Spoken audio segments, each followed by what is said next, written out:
Hello everyone, and peace of the Lord to all of you. I hope my voice is coming good and clear. Please invite your friends. And today our topic is about destiny. You know, when you speak to Muhammadans about destiny in their religion, they try to make it about Allah knowing. Like right away they try to dodge the question and they make it about Allah knowing. This is destiny have nothing to do with you knowing or not. Destiny is about you decide for someone what to do. Now some they will say to you, well, the word destiny is mentioned in the New Testament and in the Old Testament. That will not change anything. We have tons of verses in the Bible says it clearly that you harvest what you seed. You harvest what you seed. So when the Bible speaks about destiny, destiny in the Bible is in certain things. As an example, if you do this, you go there. As an example, if you don't accept Jesus, you go to hell. That is something you cannot change. But you can change where to go, because you can go with Jesus. There's two options only. So this is the only destiny we believe in.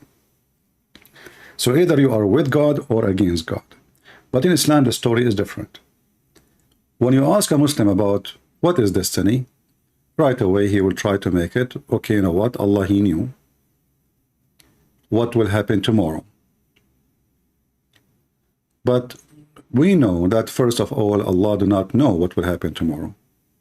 Allah in fact do not know what will happen today or what happened yesterday. This is why Muhammad, he got all his information wrong. As an example, the sun set in murky water. There's a guy, his name is Zulqarnain. He went all the way, he found Gog and Magog, and he built a dam between him and them, which nobody can find such a dam, and it's a stupid idea even to say so, because you build a dam between us and them, they can go around the dam, you know, especially they are very aggressive creatures, they can climb mountains, they can. So Islam is a very stupid religion, and claiming that Allah knows is just a stupid claim. Allah do not even know how the baby is made. Allah, he think that hail is coming from mountains in heaven. Allah, he think that sperm became a blood. So we are talking about things happening every day, not things will happen in the future. So if you do not know what happened every day and what happened before, how you will know tomorrow? So what is destiny? Always the Muhammadan, if you try to ask them the question, they will give you an answer which is not an answer, like Zakir Naik. Zakir Naik, they ask him the question, a Muslim, he asked him a question. You know those funny program TV, which nobody is asking the question anyway. I think they fabricate the question and make a program about the question. So here in this video, Zakur and Yuka, they ask him about destiny. And Zakir Naik, he will give you the answer. Everything is destined by Allah, and if I commit any sin, then who is to blame? If I am destined to commit a murder, and then I commit a murder, but naturally, I will not be responsible for it. It is Allah who has destined it. Therefore, He will be responsible. Then, why should I be punished for this? As far as the question of this qadr is concerned, it's a common question asked by Muslims as well as non-Muslim about the qadr of Allah subhanahu wa ta'ala, and it's difficult to understand. I'd like to give an example for people to know that Allah subhanahu wa ta'ala has ilm ghaib, has knowledge of the unseen. As the word he said in Arabic, I will never understand what he said in the coming 10th century. I have no idea what he just said. Supposedly he's saying an Arabic word now. He has knowledge of the future. I'd like to give an example that if in a classroom there is a teacher who teaches the students, after 1 year has passed, before the examination, the teacher predicts that this child, he will come first class first. This child, he will get a second class. This child, C, he will fail. And once the examination takes place, and when the results are out, student A gets the first class first, student B, he gets a second class, student C, he fails. Now the question I would like to ask is that just because the teacher predicted that the student C would fail, can the student C blame the teacher saying that because the teacher predicted that I will fail, I have failed? But natural answer is no. The teacher predicted the student A will get a first class first because he knew that the student was studious and he was intelligent. Student B, he was an average student. Student C, he used to play hooky. He used to bunk school. He never used to study, never used to do the homework. So based on that, the teacher predicted that student C would fail. But student C cannot blame the teacher because the teacher predicted I will fail, therefore I failed. The student himself is responsible. Similarly, Allah subhanahu wa ta'ala has ilm ghaib. For example, when a human being comes at a crossroad, there are 5 roads from which he can choose. Road 1, 2, 3, 4, 5. He has the free will, he can choose any. He chooses road 3. And that's already mentioned in the destiny that he will choose road 3. It is not because Allah has mentioned he will choose road 3 that he has chosen road 3. It is. See how they lie? And this is what we would do today. We will get them busted. He claimed that, well, Allah, he knew what he will choose, so he wrote it there. But that will not be destiny. That will not be destiny. Destiny is something totally different. Destiny, it's you decide for somebody. I mean, the word destiny itself is clear. So, especially in Arabic, you know, قدر الشيء, which mean he measured it. And now we will play for you other Muslim. And you will see the other Muslim, he will say the opposite. Are we talking about the same religion? Or we have different religion?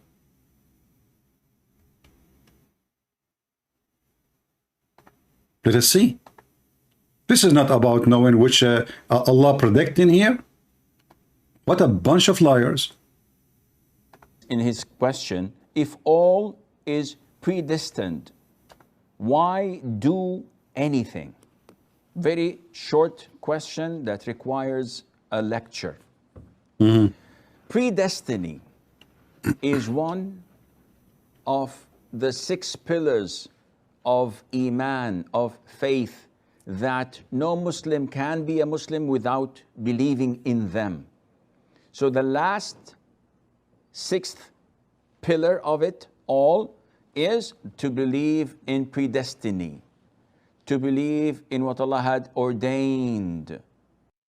Did you hear the word ordained? People, did you hear the word ordained? What ordained mean?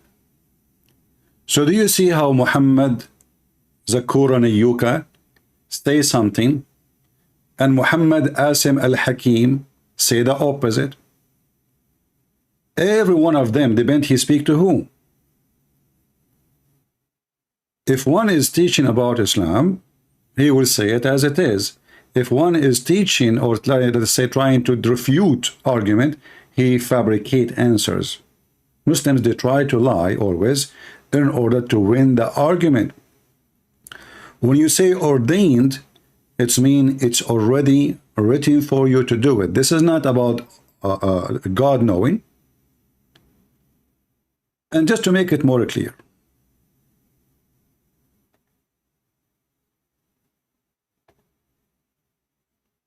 this is Mufti Mink.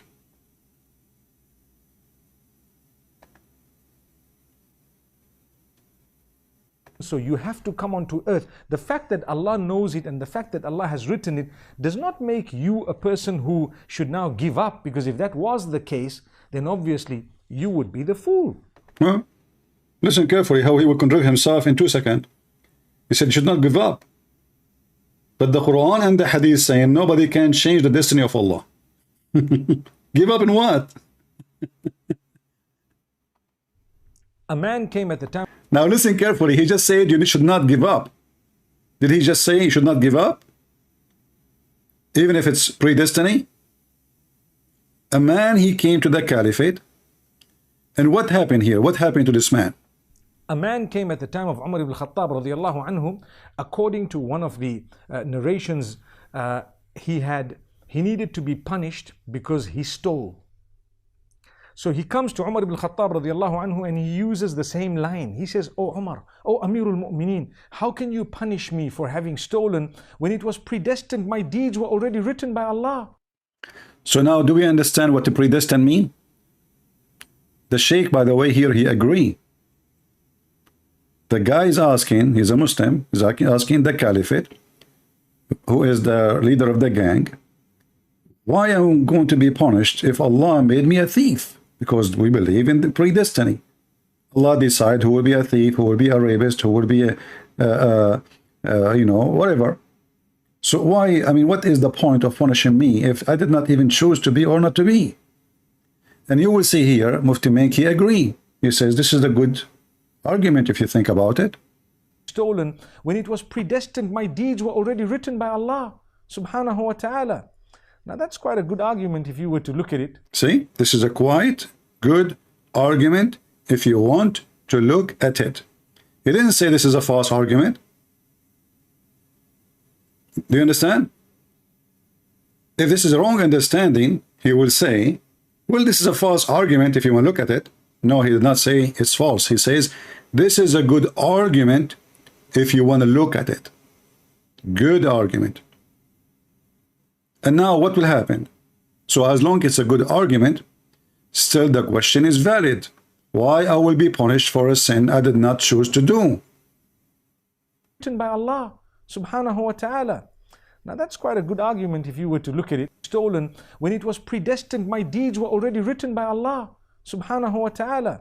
Now that's quite a good argument if you were to look at it. Umar ibn Khattab radiallahu anhu was one ahead of this man. He says, well, let's punish this man because it was predestined that we were going to punish him as well. See, even the answer of Umar, which is not fair, it's a predestiny from Allah. So the whole conversation there, supposedly, it is a destiny. Allah decides, like now I'm talking, Allah told me or forced me to say what I'm saying. This is Islam. So the guy, he have a good argument saying, why for the sake of the shin of Allah, I will be punished if it's a destiny.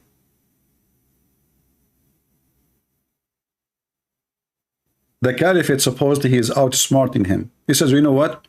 It's predestiny for me to punish you. So either way, it's a predestiny.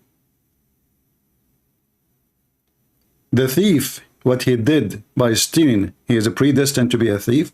The caliphate, he predestined to punish him. Nothing in the earth here happened according to Muslims, except it's a predestiny. What about choosing faith? Are you a Muslim because you choose faith according to Islam? No. Are you Christian because you choose faith according to Islam? No. Or atheist or whatever. It's a predestiny.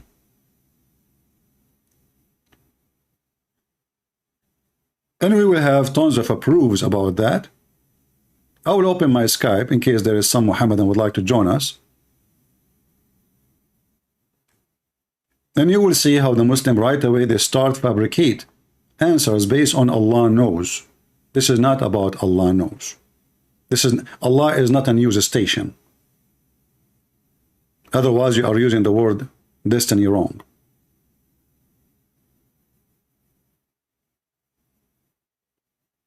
If you are a Muslim, you would like to join us, feel free.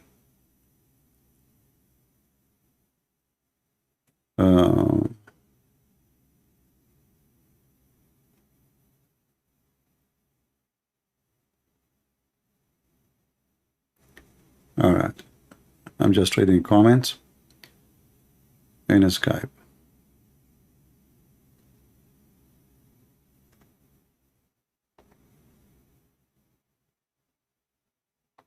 I don't see any Muslims.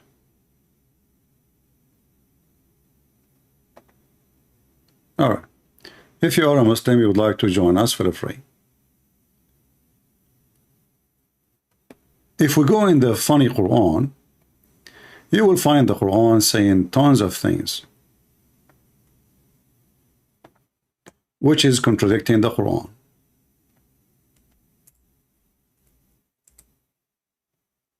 Chapter 76, verse number 30, chapter 81, verse number 29. And by the way, in the Quran, you will notice that the Quran is a book repeat, like non-stop. Like, you know, if you search one sentence, you might find the whole sentence in tons of verses. So what it says here, but ye will not except as Allah wills.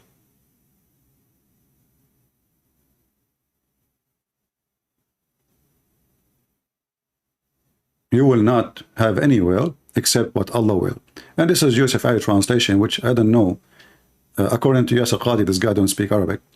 But anyway, I think all of them don't speak Arabic, including Muhammad. But you cannot will unless Allah wills.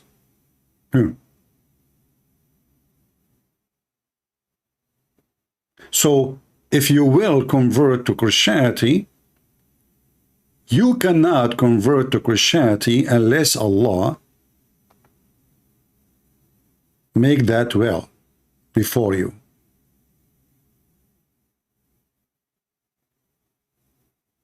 Are you with me? You cannot will.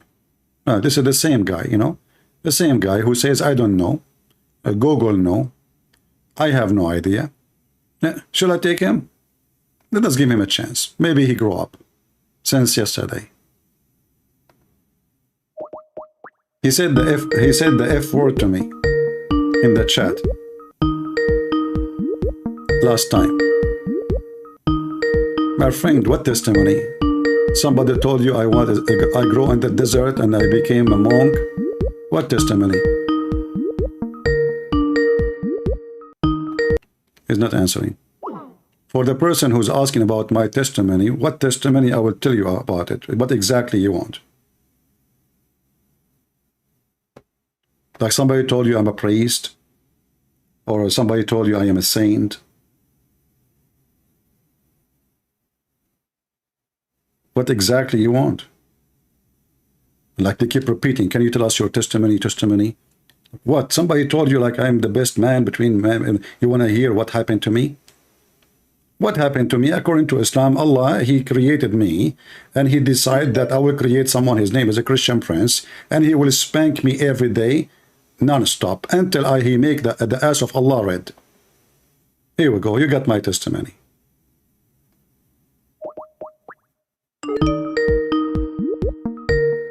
Let us call this Abdul. He is not answering. Yes, Abdul. Yeah. Would you apologize for yesterday using bad language? 1 second, 1 second. Hello? Hello? Hello. Yes, I hear you. Yeah, What did you say? would you apologize yesterday for saying filthy language to talking to me? I did not say the F word to you. Why you are using filthy language? I said to you, you are talking worse than what I said. No, but you said the F word, and you said the B word. What is wrong with fuck? Nothing wrong, exactly. Your prophet, he said that. Is that correct? In English or in Aramaic? Your prophet, he speak English? No, that's why. Okay, So I he said didn't your say prophet says that. You said to me in English or in Aramaic. Do your prophet speak Aramaic? Do you have a third language to give me? I mean, I said to you, is it your prophet who said the F word? You said to me in English or Aramaic? As if your prophet, he speak any of them. I thought your prophet, he speak only Arabic. So I said to you, he didn't say it. Okay, so now focus with me. What do you think about the destiny that if you want to convert to Christianity, you cannot convert unless it was the will of Allah before you convert? What do you think? Do you agree? Our God, Allah subhanahu wa ta'ala, is all-knowing. This is not a question. So This is not a question. you are interrupting. This is not the question. Yes, I interrupt you because I know the Muslims are like a duck. Muslims are like a duck, but they are not ducks. They talk like ducks, they walk like ducks, but they are not ducks. They are chickens. I'm asking you, if somebody want to convert to Christianity, is that the will? If a Muslim, he's a Muslim, and he converted to Christianity, is that the will of Allah or his will?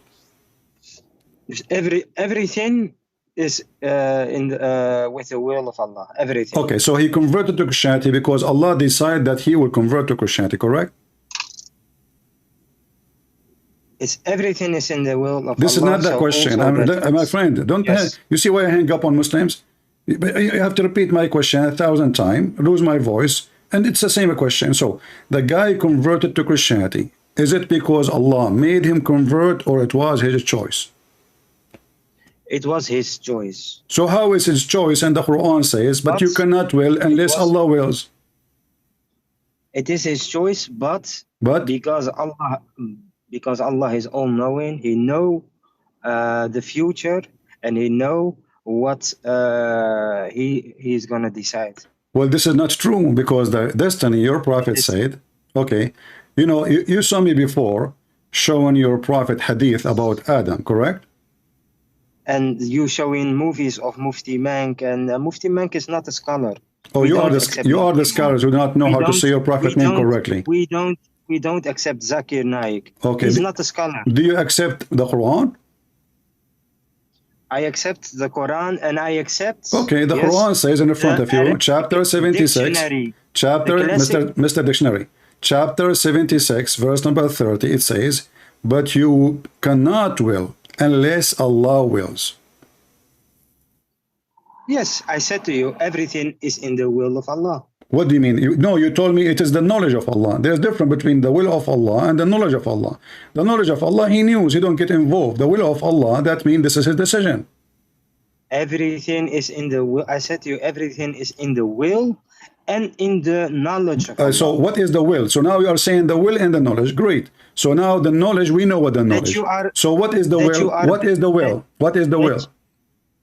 That you are breathing. What is the will? What is the will of Allah? A guy, he became a Muslim, he became a Christian. Don't make me repeat the question. A Muslim, he became a Christian. Listen, a Muslim, he became a Christian. Yes. Was it his choice or Allah will? You said to me everything is the will of Allah. So was it by the will of Allah or the will of him? That a Christian becomes a Muslim is in the will of Allah. If a Muslim he become a Christian, what is that? Not the will of Allah? If a Muslim become a Christian, is that the will of Allah or not the will of Allah? You will not answer. If a Christian becomes a Muslim, Alhamdulillah, it is in the will of Allah. But it has a reason why someone becomes a Muslim, or this is not the question, man. Focus with me. I'm not asking you for the reason, Potato. I'm asking you, listen, Potato. You see, I have no time for kids. Either you speak like a mature adult, Mr. Butt, or you don't. So when the guy, he converted to any religion, doesn't matter. When Christian convert to Islam, Alhamdulillah. Well, what a silly boy you are. So when a person convert to any religion, yes, is that his choice or it was a predestined choice of Allah, the will of Allah? Okay, you want the answer or not? Guys, he's asking me, do you want the answer or not? You want the answer or not? No, I don't want the answer. Should I hang up on you, you idiot? I want to give you the answer, but you're gonna why I have to repeat the question 1,000 times? You are not giving me the answer. Okay, he decided to convert to Christianity or to Islam or to Hinduism. Was it his decision or the will of Allah? It is the decision of that person, but because Allah knows what's gonna happen. You idiot! It is you who said to me because of the will of Allah and the knowledge of Allah. So you acknowledged two things a second ago. So the knowledge of Allah, listen, you said because of Allah will and the knowledge of Allah. So the knowledge of Allah obviously is different from the will of Allah. So stop talking about because Allah knowing. Okay. So now you agree that the knowledge of Allah is different from the will of Allah. Do you agree? Of course. Okay. So what you keep saying because Allah He know. So what is the will of Allah? How Allah involved in the conversion of this person? Is it his choice or it's Allah will? A person, listen, I'm gonna explain it because what Sheikh said, Sheikh Hakim, or I don't know his name, he said it needs a lecture. It is not a yes or no answer. Because it is, okay. So listen. So are you saying to me the Quran, Allah, when He gave you the verse, He gave you a lecture or He gave you a verse? No, he gave us the prophet. He gave us Okay, the so companions. do you accept what do you accept what your prophets do you accept what your prophet said? What? Do you accept what your prophet said? Of course, if it's it's sahih, why not? All right. Yeah. Do Allah write your destiny before you are made? If you will be happy or sad? Is that your decision to be happy, decision to be sad, or decision of Allah? Everything before we born is righted. This is not the question. This is not the question. I don't know why I cannot meet one smart, intelligent Muslims. Listen carefully. If a person predestined to be sad or happy or rich or poor or bad or good, is that something Allah decide or the man he decide? I'm not talking about knowledge now. Stop talking about knowledge, potato. Who is the one decide you will be happy or sad, rich or poor, good or bad, before you are made? Decide, not knowledge. Go. Now you are talking about wealth or not? Huh?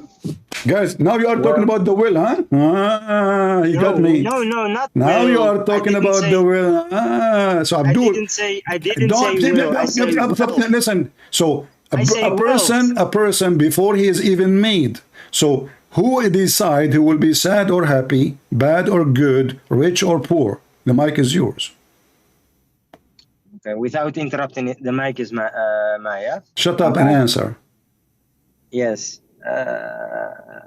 I said to you, everything is in the will of Allah. What the heck does that mean? Give me the answer, you idiot. So is it his decision to be sad or happy, rich or poor, believer or disbeliever? Yeah.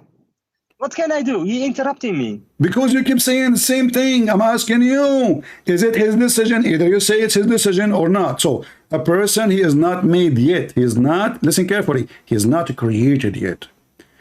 Who decides for him to be a believer or not a believer? Sad or happy, rich or poor? Is that the decision of the person who will be born later, or this is the decision of Allah? It is not a decision of Allah. It is in the knowledge of Allah. How a person. Okay, so now I want you to refute your prophet. Again interrupting me. No, you answered me already. You said in the knowledge of Allah. You see, you are stupid. You told me it's the knowledge of Allah and the will of Allah. Okay, listen. I didn't finish. Here we go. Here we go. This is not about knowledge. Before the person is even made, Allah decide for how long he will live. He decide he will be bad or good. He will decide he will be happy or sad. He will be this. This is not about the knowledge. Stop saying knowledge. I didn't said decide. I said in the will of Allah. You said no. You say you already said that the will of Allah is not the same as. Listen. Okay, let us everybody laugh at you. Is the knowledge of Allah is the same as the will of Allah? You said no. Correct? No, they are different. Okay, now tell me what is the will of Allah? The will of Allah, that everything, every step you make, every breath you make, the heart you that takes every time, that is in the will of with the will of. Just get lost. Don't call me again. You just answer me. So I'm asking you for the last hour to tell me if we do things by choice, everything I make, every step I take, somebody watching me. Every breath I take, every time I wake, somebody talking to me. Finally, so even the breathe, even your poo-poo, even everything, this is the will of Allah. So stop, you stupid idiot, talking about the knowledge of Allah, because this is not my question. It turned to be anything you do physically is the will of Allah. So it took us what? How long to make this Abdul vomit? You have to make him vomit.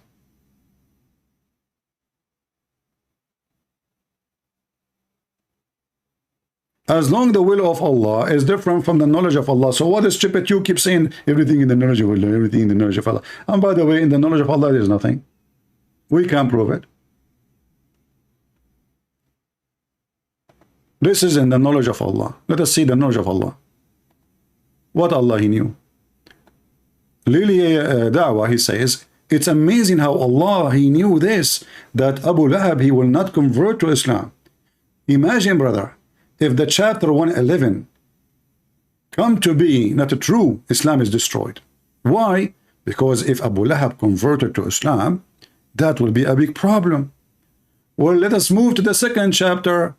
You will see that all the Muslims, Muhammad, he claimed they will not convert to Islam, they become Muslims. Chapter of the Kuffar, Al-Kafirun, verse number 1, 2, 3, 4, 5, 6. Oh, you reject faith. You al-Kafirun. False translation, by the way. Kafirun, not reject faith. Kafirun is those who hide the truth, supposedly. Or they hide something. They cover something. It's an Aramaic word. It's not even Arabic. I worship not what you worship, nor ye worship what I worship.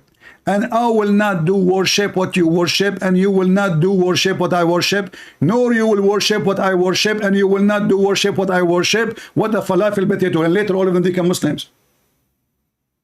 What is the knowledge of Allah? He just said, I will not worship what you worship. Oh, but all of us, we knew that Muhammad, he bowed down to the three daughters of Allah when he received the satanic verses, correct? So he did worship what they worship, because those pagans, they worship Allah and they worship his daughters with him. So Muhammad worship what they worship. This is number one, bust. Nor you will worship what I worship. All of them later they converted to Islam because Muhammad win the war and become Muslims. Nor will you worship what I worship. You repeat again. So Muhammad, God do not know the future. And we have tons of verses like this.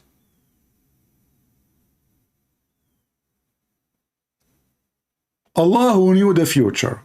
What Allah? He's specific in knowing. Allah is the only one knows what is inside the womb. How accurate that is.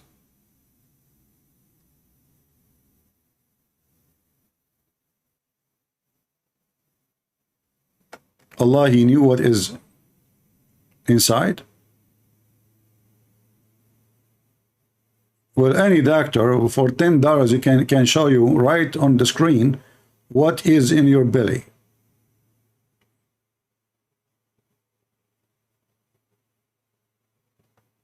Allah is the only one, he knows when the rain will come. Is that accurate?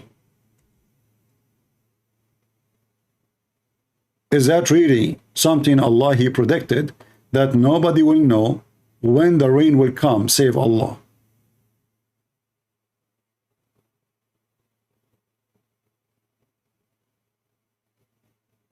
So the knowledge of Allah is a fraud.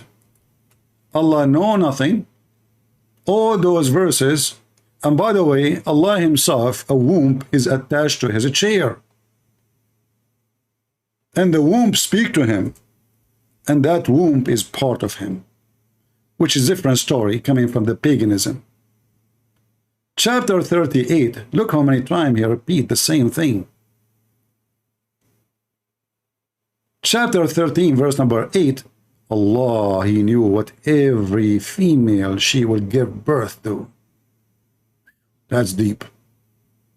Only Allah knows. Who knows save Allah? Nobody. Other verse. Allah, he knew the day of resurrection, and he knew, don't call me, I want a dog, just don't call me. Don't call.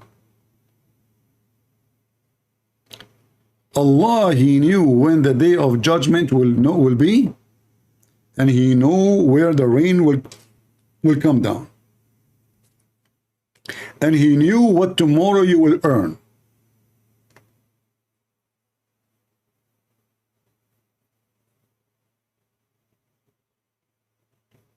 But there's many of those we know already. They can tell you a day in advance, sometime 2 days in advance, when the rain will come.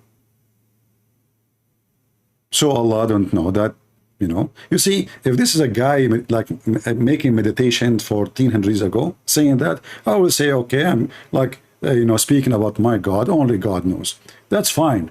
But this is Allah himself talking and telling us what is unique about him.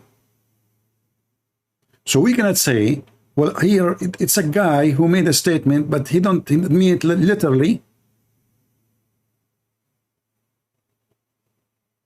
Here he mean it literally. According to the Quran, hail is coming from mountains in heaven.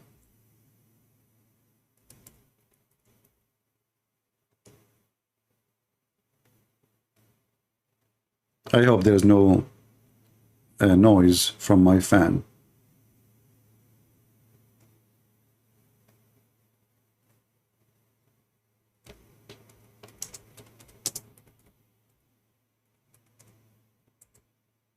How Allah, he knew this, that hail is coming from mountains in heaven, and he break it down and he send it in us.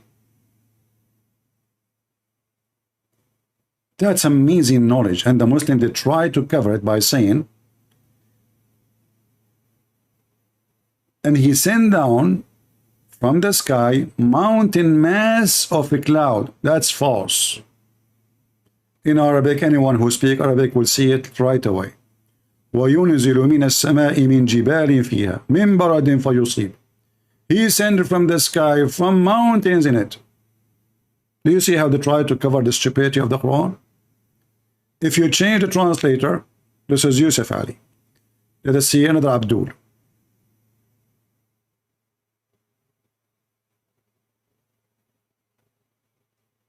How does God, he says such a stupid thing? He sent down from the sky hail, between two brackets like this. You see that? You see and the Muslim, they said to you, we don't corrupt the Quran. Well, you just did. If Allah did not say like, why you are adding like? And what do you mean from the sky hail? Mountains?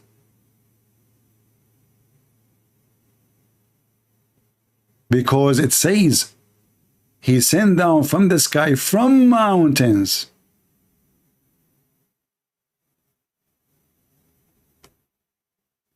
And now the translator trying to fix it, supposedly he's trying like maybe this what he meant. There are in heaven mountains of hail, from where he sent down hail. And yes, this is what the Arabic is saying. Chapter 24, verse number 43. 24, 43. The Muslim understanding, the Muslim explanation, their scholars, their big beard, not potatoes in YouTube, kids. He sent down from heaven, read carefully. This is Tafsir al-Jalalain, and this is the official government website of the little potato, the king of Jordan. He thinks he's a king now. Thank you, British intelligence. He sent down from the heaven out of mountains.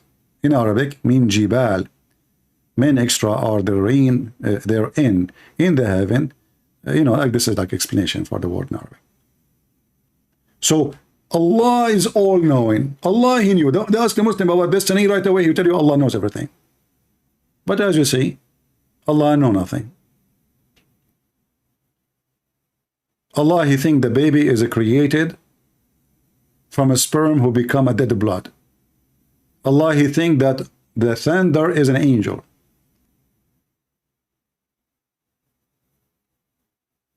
Literally, not metaphorically. If you go to chapter 13, verse number 13.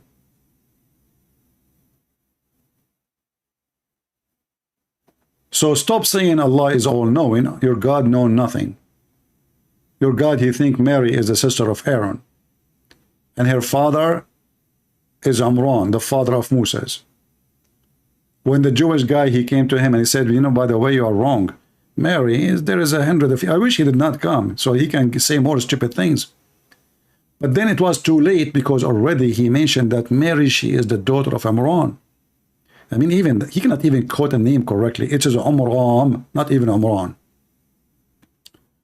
So the thunder in chapter 13, verse 13, it's an angel who is in charge of the cloud, driving them while constantly proclaim he praise.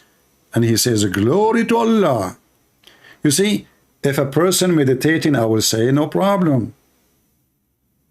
I can say, well, the cloud praising God. I can say the grass praising God. I can say, but this is literally, it's an angel.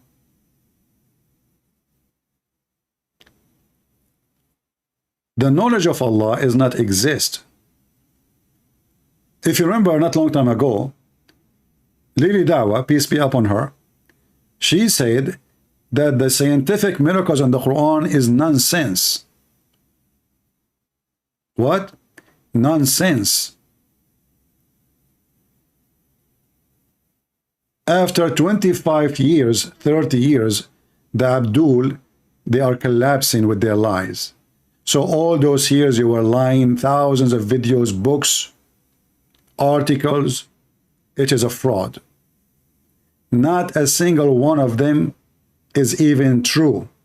In fact, it is the opposite. Going back to our topic. As long everything is by the will of Allah,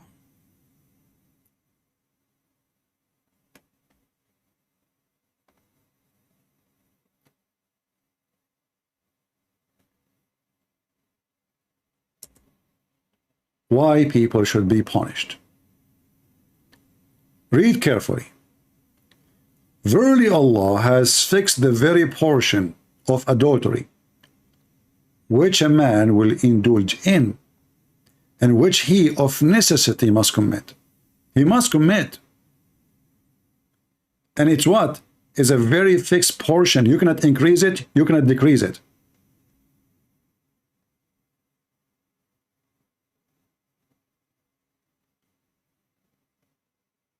Everything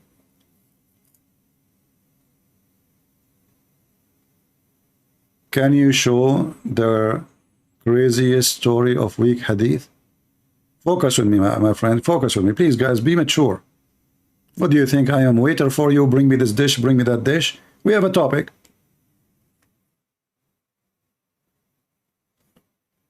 So when you commit fornication, it's not your choice. When you do good deed, it's not your choice. If you are honest, it's not your choice. If you lie, it's not your choice. If you steal, it's not your choice. So what the choice we have?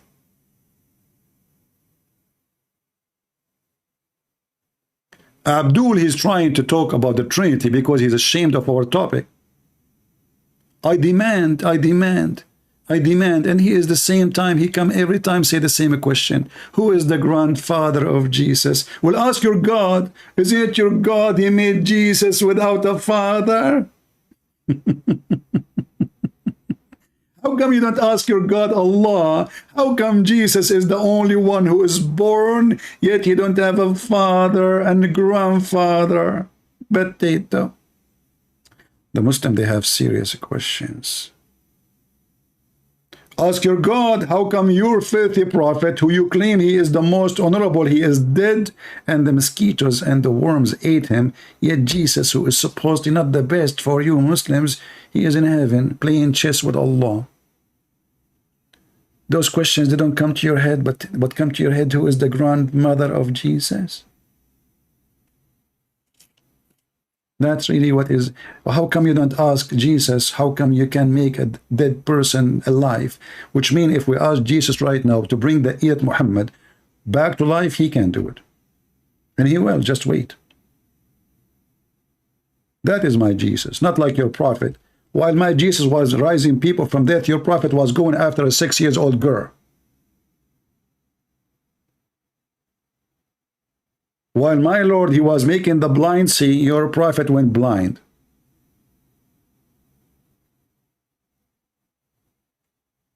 In fact, your prophet, he used to faint every 2 seconds.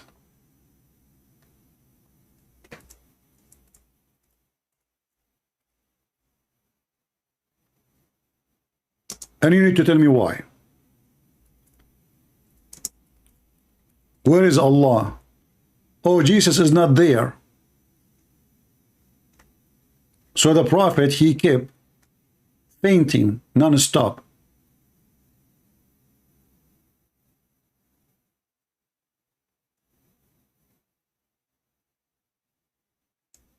His wife, she faint, he faint. I mean, the guy is a fainting machine.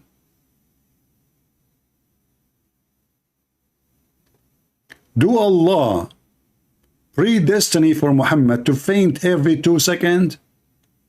For sure he did. Why? Who is the one behind the fainting of the prophet? I want to know who is behind this conspiracy.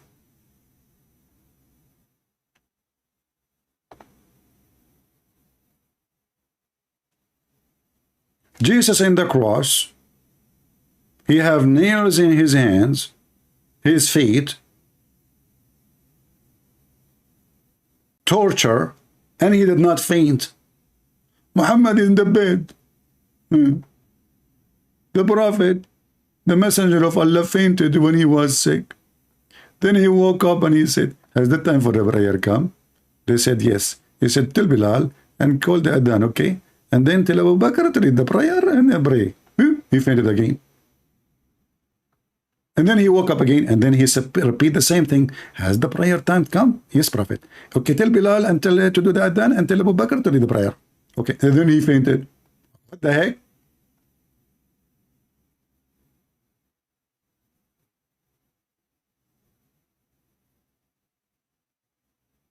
Where is Allah?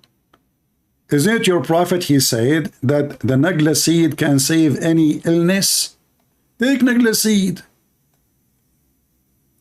Is that from the knowledge of Allah that Nagla seed can cure any disease? Just do it then. You see, the translation says Nagla seed is the remedy for every disease. It doesn't say that. It says Shifa'un. It is the cure. You take Nagla seed, you become a horse. Like what you have a problem, any problem, like you have even sexual problem, take Nagla seed. You will become like a horse. Your wife, she will thank me. And the prophet keep fainting. The doctor who cannot give himself a medicine. According to Mufti Mink, if Jesus, he waved his hand on the crowd, thousands of people will be healed. It doesn't matter. He don't even ask them, what is your disease? He just wave his hands and thousands of people will be healed. That is Jesus. And Muhammad is fainting. The last few years of his life, the guy, he can't even go to the bathroom. He can't even stand up.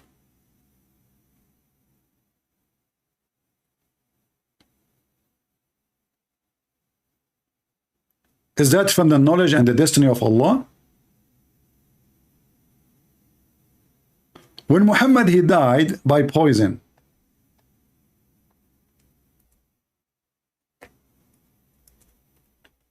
was that a destiny by Allah? Isn't it, this is a good question?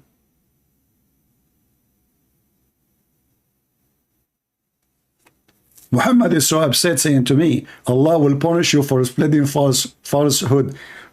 My friend, I'm reading your hadith. Is that the falsehood you are talking about?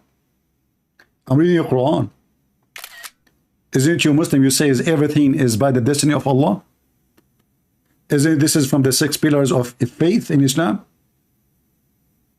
To believe in your destiny, which is Allah wrote for you 50,000 years before he created you, brother. So I want to know why Allah decided to kill Muhammad in such a way, and why he decided to save Jesus. As long everything is destiny, Jesus was saved from the cross by the will of Allah. No Muslim dare to say no. Muhammad, he died by the will of Allah. Wonderful. So I want to know, Mr. Falsehood, diarrhea, why Allah decided to kill Muhammad in such a way, and he decided to save Jesus. Remember, it's the destiny of Allah. Questions, it hurt their feeling. And not only that, when Muhammad, he said, I feel as if my aorta is being cut off from that poison. And again, by the way, this is Sahih Hadith. You cannot say this is a weak, da'if, that, you know, the game, potatoes. Isn't it this is the Quran says that there is a destiny. If Muhammad, he lie or fabricated, I will cut his artery. Allah said. Chapter 69, verse, Muhammad, he have all crazy stuff in chapter 69. That is a very favorite sexual position for the Prophet. If Muhammad had forged a false saying concerning us, Allah is one, by the way, but he like to say us. He's not comfortable with saying with me. I mean, think about it. Which one is better, being many or one? For sure, many. So Allah is very, very satisfied monotheist God. He loves to say us, because one, he is not. And me alone? Me? Me? No. No. Don't say that. Disrespect. Us. I mean, this is one of the funniest, stupid things about this cult. They claim that their God is monotheist, and then their God who is monotheist, he loved to call himself us. So Mr. Us. Again, he say, we. Yeah, we or you? We. Okay, who is going to make decision now? When you say we, how many of you? No, it's only me. So why you say we? It's a fake we, fake we. It's just because I feel better. Ah, it's not a true we. Now I know why the ambulance, they say we. Okay, so we surely have seized him by his right hand. By the way, where is everybody? Why we have only 1,667? Do you want me to ask Allah to curse you all? I will tell you a true story. Once I have like 2,000 people watching, and they were not behaving, so I cursed them. 2,000 people, second day, they woke up in the morning, they look like me. Unbelievable. And then like I start receiving letters from the court, what you did to them, you know, like black magic, well, you know, they sue me. And then I have to take them to Thailand to make surgery to get them back to the previous look, you know. But it was Allah, the will of Allah.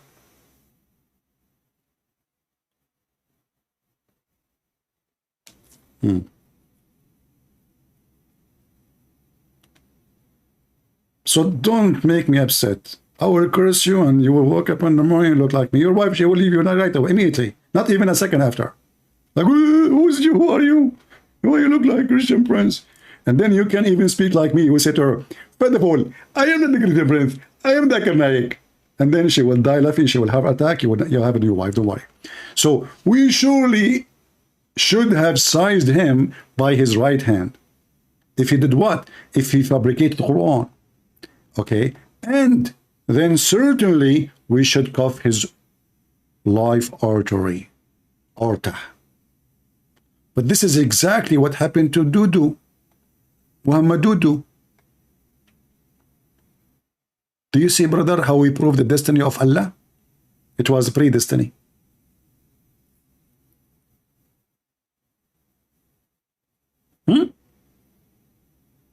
Do you see how the destiny works in Islam?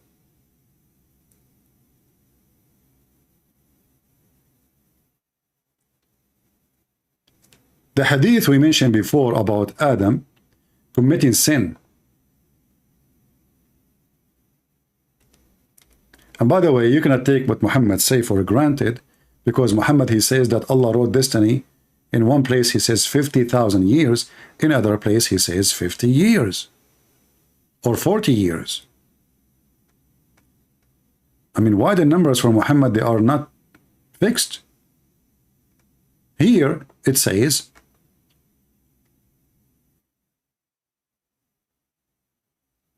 and here I find it very funny. I mean, how Moses, my cousin, and Adam, my grandfather, they met. As I know, there's a long distance and time between them. But you know, in the Middle East, things can happen. Both are Middle Eastern, so what you expect? Yeah. So, Prophet Adam and Moses, the prophet says that Moses, Adam and Moses, they argued. And I hate it when somebody disrespect his grandfather and he argue with. Look how rude Moses, man. Look how rude he's arguing with Adam. Show your respect to Adam.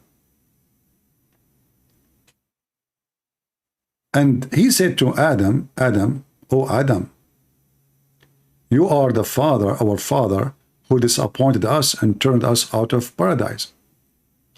And by the way, this claim here is proving that the lies the Muslim, they say that Moses was a Muslim, is a big fat lie, because if Moses was a Muslim, he shall not and should not say such a statement, because this is what the original sin is. Original sin is because of Adam we are out of heaven. Muslims, they refuse that. They don't believe in that. And they claim that Moses is a prophet, he's a Muslim. But as you see, the Muslim prophet, he do not know the very basic teaching of Islam. Look like he is a fake prophet, fake Muslim prophet. And then Adam said to him, oh Moses, Habibi, Allah favor you, and he talked to you directly, and he wrote the Torah for you with his hand. By the way, the Muslim believe that God did not write the 10 Commandments to Moses. They believe that Allah, he wrote the whole Torah. So imagine the poor Moses, how many rocks he have to carry with him down from the mountain. The whole Torah in rocks. Hey Moses, where are you going? Oh, I have like 3,000 rocks left, 5,000 rocks, 10,000 rocks. Moses, are you joking? The whole book of Torah, Allah, he wrote it in the rocks. How big the rocks? Big rocks. So Moses, he spent his life carrying rocks. You know, he go to the mountain, Allah, he write a rock for him a day. He come back, okay, he delivered to the Jews. A week after he go to the mountain, Allah give him another rock. And this is how the Torah, brother, was created. This is why in America there's mountain, they call them the Rocky Mountains, because Moses was there. Otherwise, what they call it, Rocky Mountain? There's no rocks there. Because all the rocks, Moses took them. Allah, he used them to write the Torah, and Moses carried them all the way to Jerusalem, which is not far. So Allah write it by his hand. And listen carefully here, by his hand. By his hand. Okay, so Allah, if you want something to happen, he said, let it be, is going to be. So why he's using his hand? Isn't it you Muslim, you say that Allah created the pen and he ordered the pen to write everything? What happened to the pen? Is it out of ink? Let us see, maybe we can find the pen story. Where is the pen story?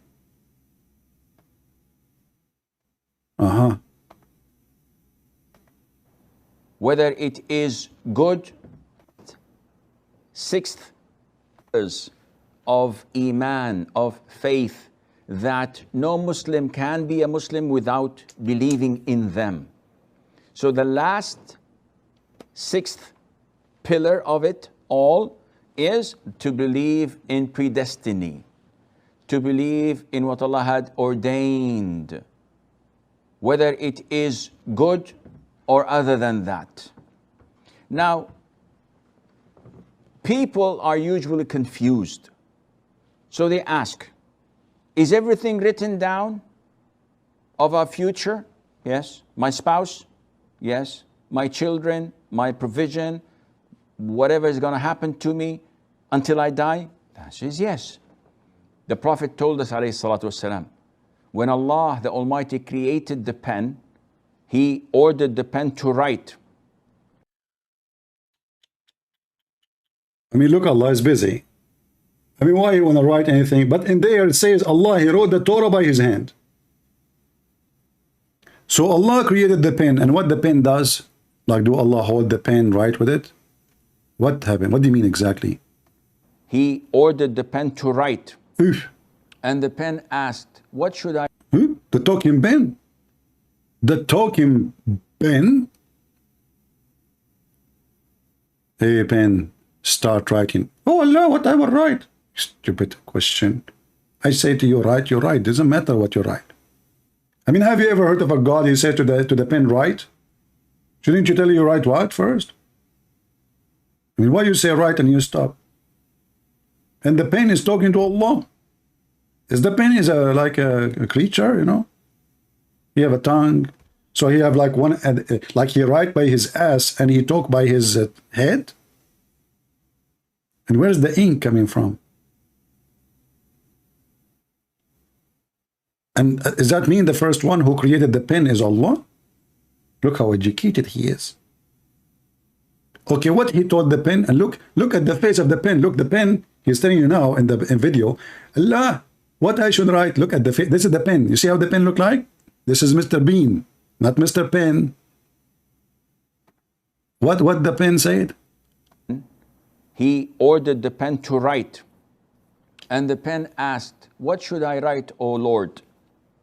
And Allah said, write the destiny of all of my creation. Mosquitoes, chickens, all my creations. Yeah. Okay, sorry, I need to go to the bathroom. Hey, brother, can you open the book of Allah Destiny and check which page says that at the time of 4:10 p.m. Friday, 2023 of the month of August, I need to go to the bathroom. Is that written there? Everything, brother. Everything written in the book of Allah. Everything. Till the day of judgment. Until the day. I mean, all is there in one book. The Prophet tells Trump is there. But, you know, I can assume that in the book of Allah, it's written like 30,000 pages saying, when I was the president, the economy was good, and the oil price was very good. And the job was, unemployment was so low. How many pages written in the book of Allah, Trump repeating the same thing? Is it in the book of Allah that Joe Biden says, you know the thing? Like he forgot the creator to say that God, so suddenly the God he became the thing?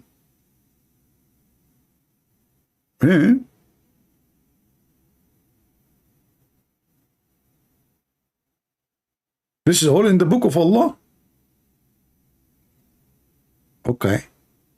I'm truly convinced. Tells us, alayhi salam, this was 50,000 years before Allah created the creation. Look, 50,000 years, but in the hadith it says 40 years. I mean, do you see how Muhammad, he cannot match his words? Here it says 40 years, and different hadith says 50,000 years. What is the mistake? Not a big deal. Not a big deal. Just take 40 years out of 50,000 years.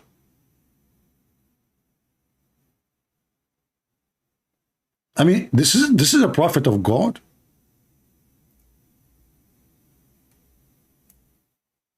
Let me find the hadith about the 50,000 years.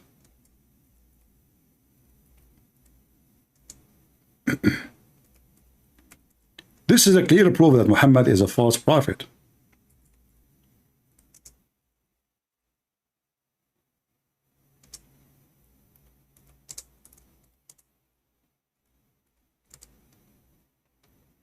Let us see.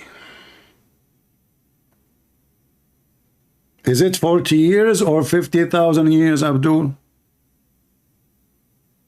I mean, can your prophet, the faint prophet,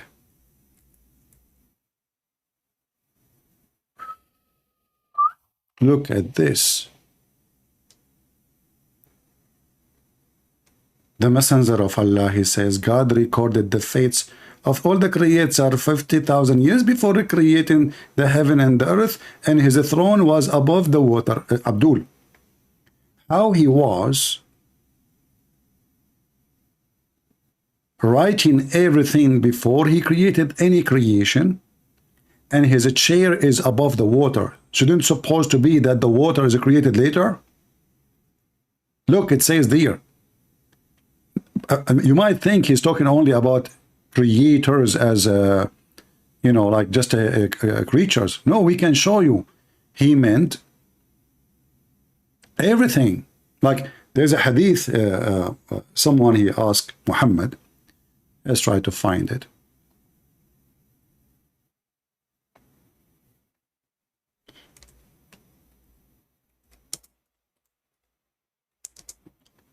And my head is like I wish I can free some memory of my head from this stupid garbage. They are in my head. So they asked Muhammad, I said, O Messenger of Allah, where was our Lord before he created his creation? He said, he was above the cloud, before which was air, and above which was air and water. And he created his throne above the water. See, this is not only about creatures like animals and human. No.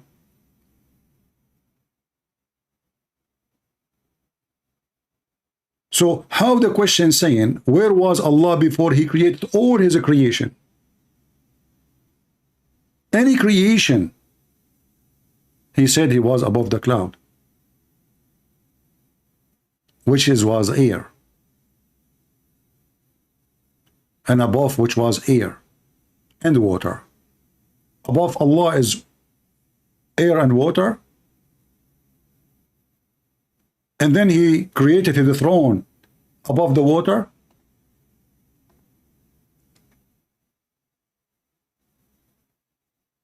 Look how many times this hadith is repeated.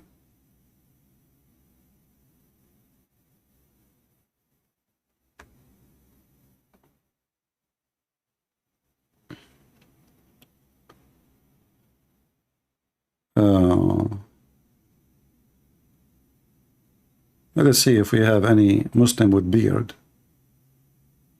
I don't see any Muslim with beard. Okay, what about without beard?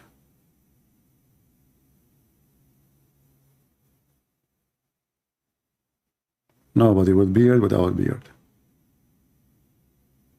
All right. Yeah, the followers of Allah knows best. Allah and his messengers knows best. And by the way, as long as you believe in destiny, how you claim that Allah and his messengers knows best? How Muhammad he can knew the destiny? And how Muhammad he knew this? Did Muhammad receive Qur'an beside the Qur'an?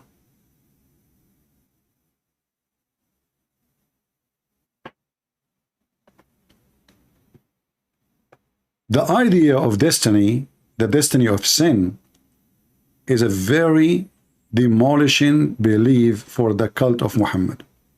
Because why in the world anyone want to follow somebody? Let us say for the sake of argument it's true.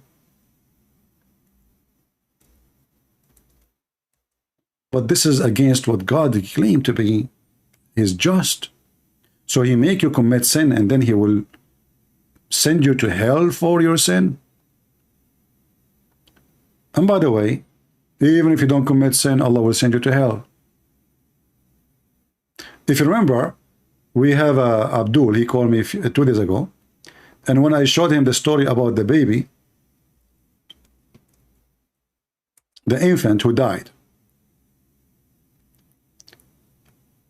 I said, okay, well, how come the baby don't have a sin, and yet your prophet saying he might go the other way? He said, well, he is telling her that we should not say that. But then the idiot himself, he said that his prophet in different hadith says that this baby will go to heaven. I thought you should not say that. Because saying where he will go is a prediction. So do you see how stupid they are when they try to cover the poo-poo of Muhammad? Why Muhammad say to the women, to his wife, it might be other way. You know, he said it might be other way. He did not say, don't say this. He said it might be the other way, which means he might go to hell. A Muslim, he tried to duct tape it. He says, there is other hadith says, the prophet says, a baby will go to heaven. But that means Muhammad is a fraud. Muhammad is the same as a trucker Carson. You say to him, Russia is the attacking on Ukraine. He say the opposite. You say to him, Ukraine, anything you say to him, he take the opposite, so he can be known.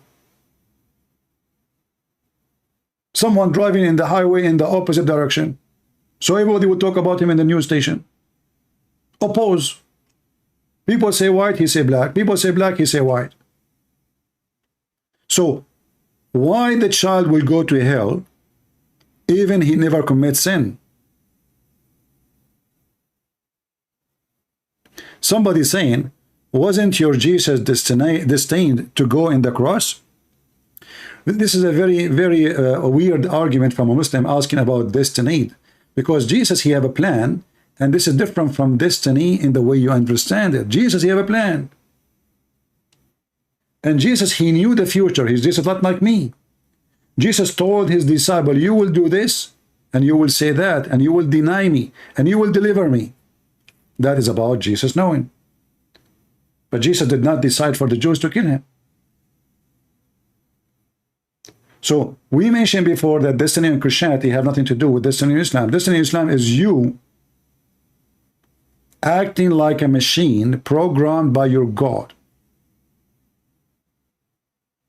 Me, we don't believe in such a garbage. Because this is against God just. If God, he made me do things, then why he want to punish me for doing things? In fact, the stupid Muhammad, he made it so clear that if you don't commit sin, Allah will destroy you.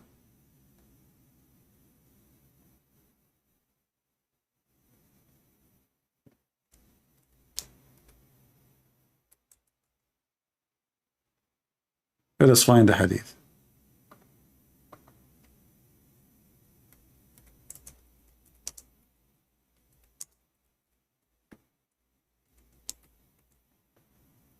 In my book, there is no way God will destroy you for not committing sin. In your book, God will destroy you for not committing sin. And he will bring people who commit sin. And by the way, here this is showing that Muhammad and his God, they have a mental issue. So what this drama is about? Follow the Prophet, obey Allah, and then destiny. And then if you don't commit sin, Allah will destroy you. Do you see the stupidity? So the story which Muhammad, he took about Adam, children's, specifically about Noah, contradict what Muhammad is saying. Isn't it the story of Noah that people they are doing mischievement, so God decided to punish them? Here is the opposite. Here, if you don't commit sin, and Muhammad is swearing he's sure. And you know what does that mean when Muhammad is sure? That means Popo is coming. I swear by Allah, the one who is hand is my soul. If you don't commit sin, Allah would replace you with people who will commit sin and seek forgiveness. What does that mean? That means now he's encouraging people to commit sin. Correct? If I say to a group of people around me, I swear by Allah, if you don't commit sin, Allah will make you shish kebab. So you better commit sin, brother. Just ask Allah for forgiveness. Hold on, somebody is calling. Christian Prince.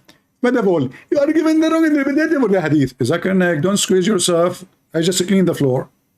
Don't drop your diarrhea. What do you mean I'm correct in the hadith? Christian Prince. First of all, Allah is saying that if you don't commit sin, Allah will punish you. Just what I said. You are repeating what I said. Christian Prince. First of all, you are lying. How I'm lying? You said that Allah is saying if you don't commit sin, Allah will destroy you. Oh, good. I'm just reading the hadith. Exactly. So how I'm lying? Christian Prince. First of all, when Allah is saying that if you don't commit sin, Allah will destroy you, he meant he will destroy you. What the heck? So when Allah says if you don't commit sin, he will destroy you, he meant he will destroy you.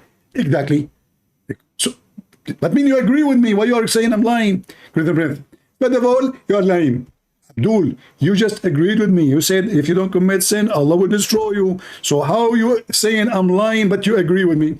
First of all, I am told that I am not agree with you because you are a Muslim. I'm Christian. Exactly.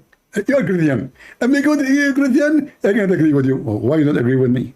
Because simply, if you bring somebody and he needs a long mathematics, what? Long mathematics. What mathematics have to do with this? As an example, you Christian, you say 1 plus 1 plus 1 is equal to 1. Don't squeeze yourself and bring me diarrhea. What do you mean 1 plus 1 plus 1 is equal to 1? We never believe in that. Who told you believe in 1 plus 1? Who is the first one, the second one, the third one? Which plus? Idiot. Christian Prince. First of all, you have a wrong mathematics. Abdul, you just said that already. Give me something new. What about, I asked you about Allah.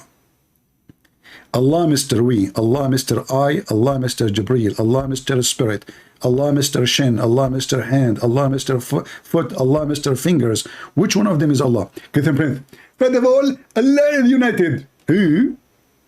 United? This is why you say Tawheed. Isn't it Tawheed mean united? Exactly. So how you say you believe in monotheism and then you say Tawheed? Tawheed mean unification. Allah is unified with how many? So all those stupid religion is just a chain of stupidity. In one hand, Allah decides for you to commit sin. In the other hand, if you don't commit sin, Allah will kill you. And if you commit sin, Allah will send you to hell. However, if you don't commit sin, Allah will send you to hell anyway. If you remember the hadith where Muhammad he said,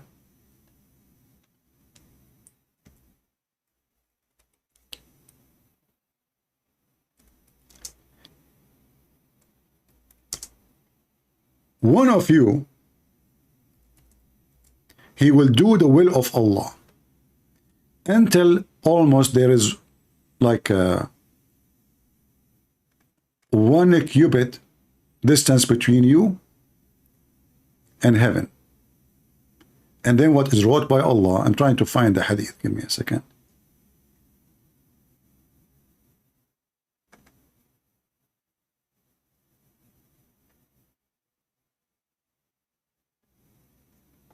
All those hadith, by the way, are funny, but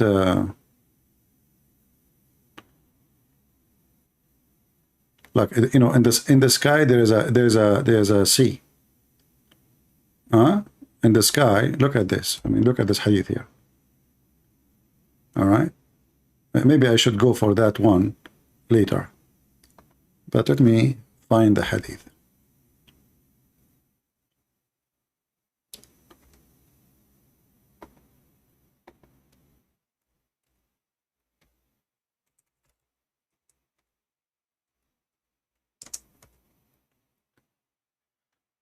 All those hadith in front of you on the screen, you can freeze the screen anytime and you will see the number. All those about destiny. Everything here you will see it's about destiny. But look at this one. This one is horrible.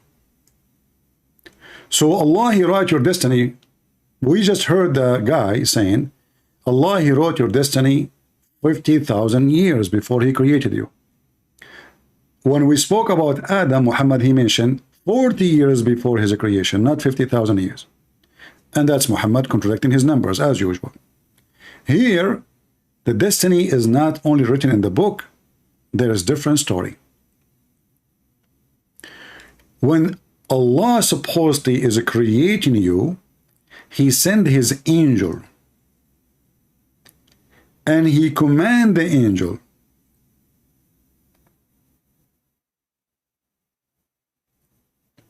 and that process, according to Muhammad, a person will be gathered in the belly of his mother for 40 days as a semen, which is very scientific, by the way. So according to Muhammad, I was doing vacation in the womb of my mother as a semen for 40 days. Gathered, like collecting more semen. Like more semen, Dad, bring more semen so I can be me. And Dad is working hard, making more semen. 40 days, brother. And then after 40 days, brother, because now the mama, she have enough semen inside her. Now you have a baby. and become not a clinging thing. It says alaqa, a dead blood. And then the dead blood become a lump. This is from the Quran, if you remember. But then here it says, and then Allah send an angel who breathes the life into it. Guys, do you know what does that mean? Who noticed with me how messed up Muhammad is? If we ask Muslims who is the one who created us, they will say to you, Allah. Who is the one who gave us life? Allah. Read. Allah sent an angel who breathes the life into it. Where life is coming from? From an angel. So who created the baby? Because remember, this piece of meat have no value without life. The life is coming from where, Muslims? From an angel. And this is exactly what the Quran is saying. We send our spirit to Mary and he breathed into her vagina. The verse in the Quran says our spirit, doesn't say angel. But the Muslim understand that this is an angel, even though it says our spirit. So in Islam, obviously, the creator for babies is an angel, and the life is breathed from an angel, not from Allah. And that contradicts what Muhammad in the Quran says, that Allah, he breathed into Adam. In fact, in the Quran it says, he breathed from his spirit, which means the spirit is an angel. Spirit is an angel. The one who gives life is an angel in Islam. Allah is not a creator. If we go in the Quran, and I will type the word ruh or ruhi.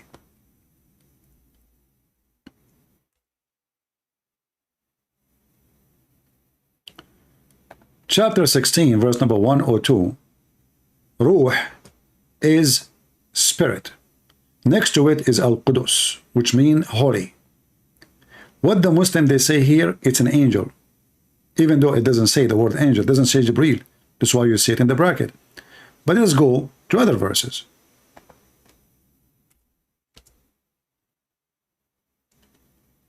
All those verses are speaking about the word ruh, but here it says how Allah supposedly created Adam. Read carefully. Chapter 15, verse number 29. So when I have fashioned him completely and breathed into him. That's a false translation. Do you see why when you don't speak the language, you can mislead? In Arabic it says, فَإِذَا سَوَّيْتَهُ وَنَفَخْتُ فِيهِ مِنْ رُوحِي. مِنْ رُوحِي mean from my spirit. I breathe into him from my spirit. But all of us, we knew that Muslims believe that Allah has no spirit. And he is not a spirit. So how the Quran saying, I breathe into him from my spirit? Muhammad is a very confused man. He don't know what he's saying.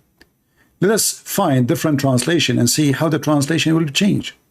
Does it say from our spirit or what we saw in the translation? Ah, look at here. See? Here is different translation. This is Biktal. Muhammad Biktal. You notice with me here, translation is different. It says, so when I made him and I have breathed into him of my spirit.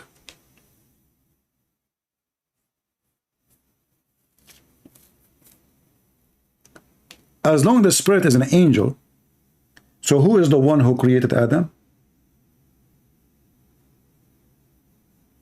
What is the source of life? Same time, the Muhammadan, they say that Allah is as-Samad.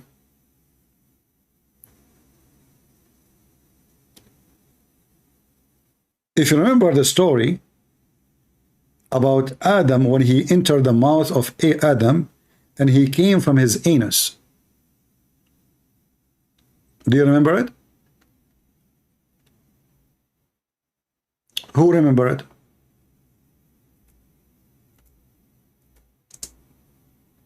We are just trying to connect information together so you can learn. When Allah He fashioned Adam,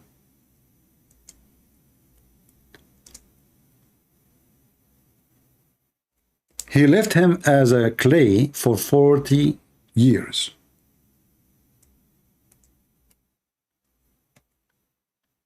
The angels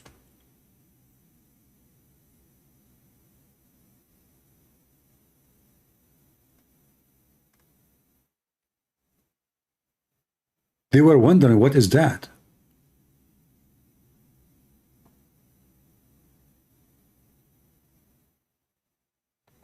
I'm trying to find the hadith for you.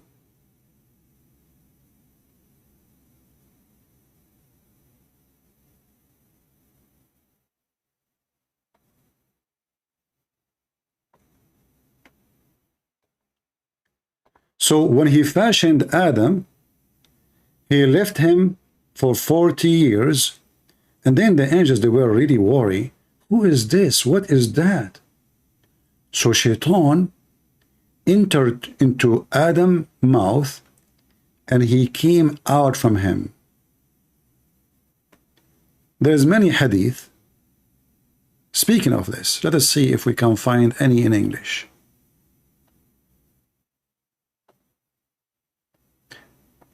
Don't forget to unsubscribe if you like what we do. Unsubscribe, not subscribe. This is one of them. When Allah fashioned Adam in paradise, He left him as He liked him to live. And Iblis, he roamed around him and see what actually that was, and he found him hollow. Different hadith says that he entered from his mouth, he came out from his anus. But look here, this is why I'm mentioning this hadith for you.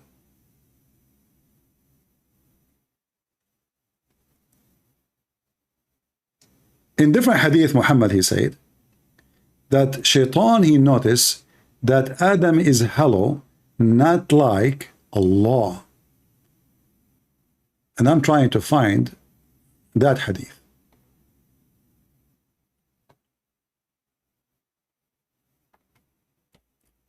Let us see this one.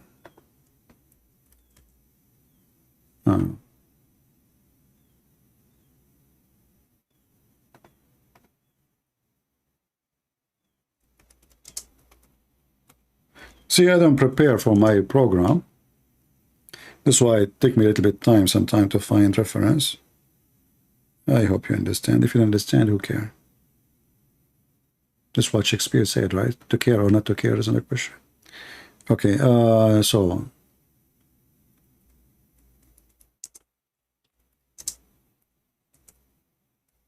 let us see if we can find it. So Allah is not empty inside.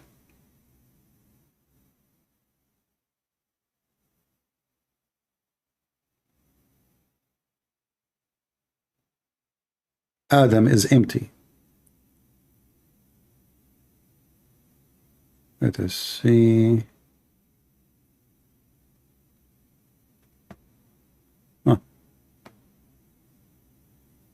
Let us see if we can find this one in English. I found the hadith in Arabic, but now we need to find it in English. We cannot find it in English. So what we need to do, we need to find it like legitimate page in Arabic, not just any page. The page Muslim cannot deny it with reference.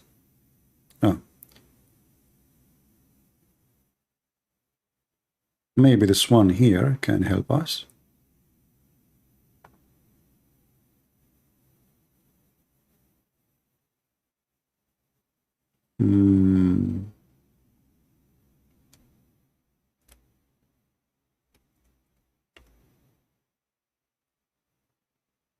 Okay, let us see if we can find it in Ibn Kathir in English.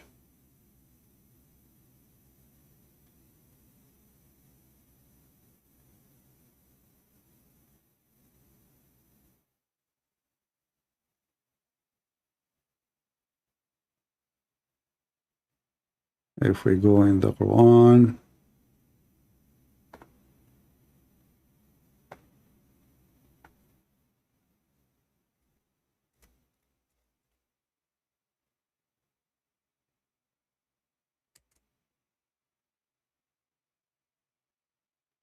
chapter 55, verse number 14, and then we go to Ibn Kathir.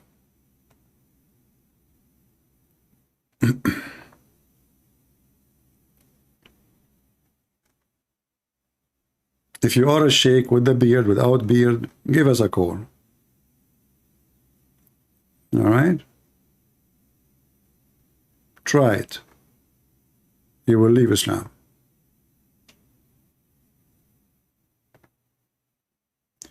Let us see what Ibn Kathir here will say. If this is in English, we can be found. It should be saying that Shaitan, he entered into the anus of Adam.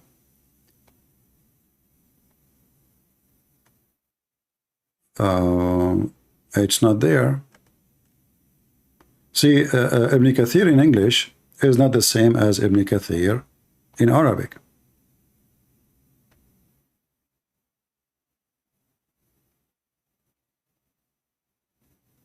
Yeah.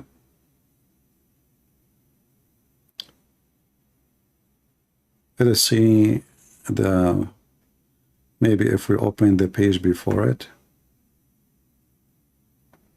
Let us go to 1 to 13.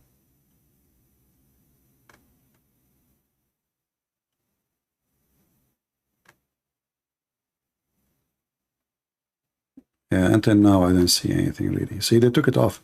If we go to Ibn Kathir in Arabic, we will find it clearly saying how Shaitan went around him and how Shaitan entered into him, and how some scholars they say that he entered into his anus, and some scholars they say he just looked through his anus.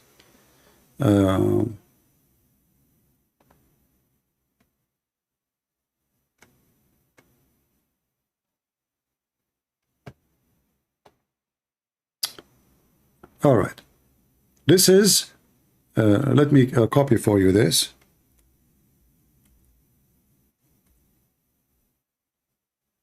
You need to use Google Translation, remember.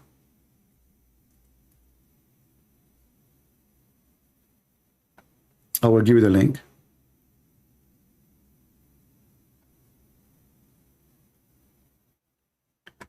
When you translate the page, you will see where it says 14, number 14.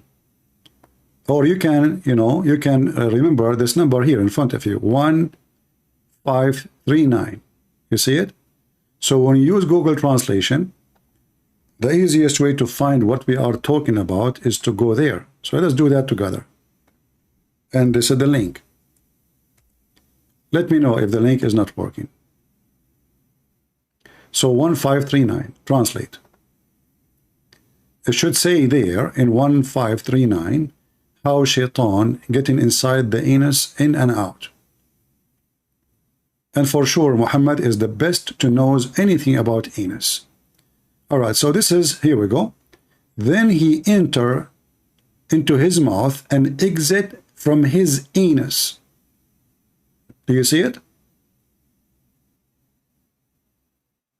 Do you see it, guys?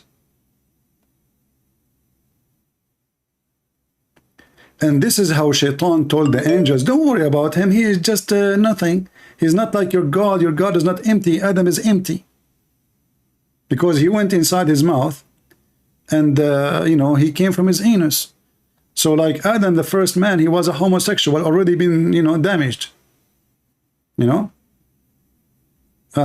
Somebody is saying to me, stop lying. Oh, okay. Should I stop lying now, brother? Let us see this, Abdul.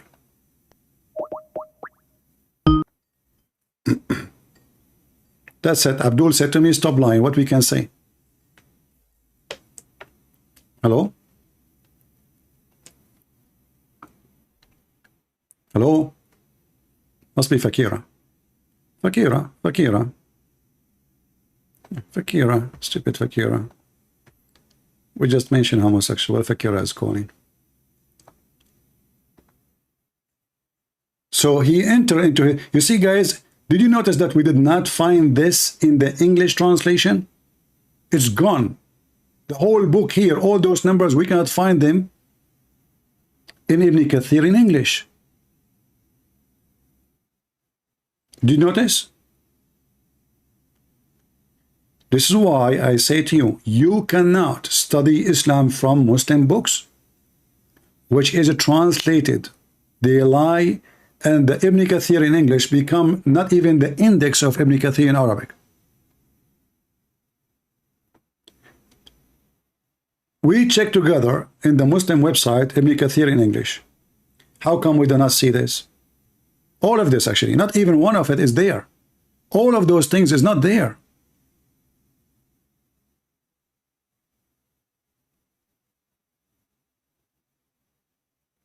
You can check again. Maybe I missed it.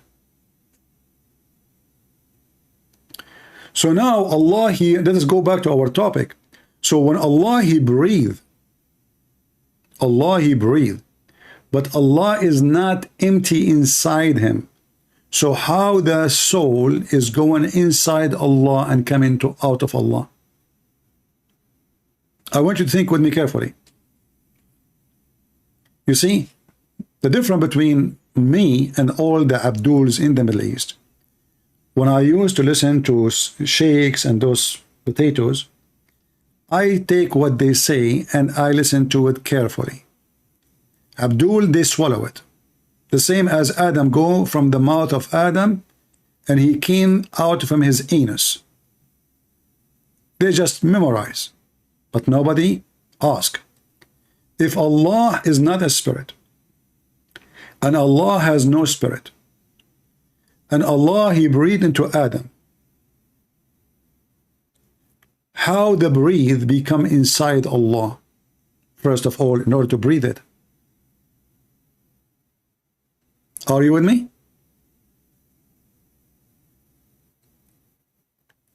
We just showed you all the reference that Allah, He breathed from my spirit, He said. He breathed from my spirit. Okay, wonderful. So Allah breathed, saying, I breathe from my spirit. But according to Muslims, Allah has no spirit, and He is not a spirit. So the spirit He is breathing, it is something,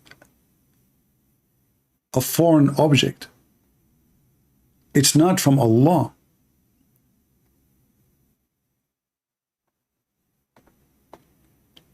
Do you see what I'm trying to understand? If He is not empty, because this was Shaitan, he said, your God is not empty like Adam. So Allah is not empty. All right, so He's solid like a concrete idol. Allah does not have a spirit. This is what the Muslims believe. We showed you the hadith that Allah, He sent the angel and He breathed the spirit of life. The angel, He does that. Okay. So when the Quran now, He says, I breathe into him, where the breathe coming from if Allah has no breathe?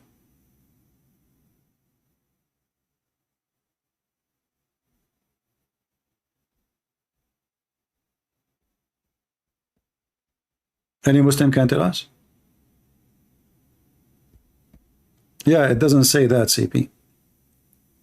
You can right now search in Google and you will find that every single Muslim believe that Allah is not a spirit and He has no spirit. A Muslim, he went to a very well-known Muslim website asking for answer. A Christian prince, actually he did not mention my name, but obviously it's about me. He was debating a Christian and he was asking, this Christian guy, he said to me, Allah is not a spirit and He has no spirit.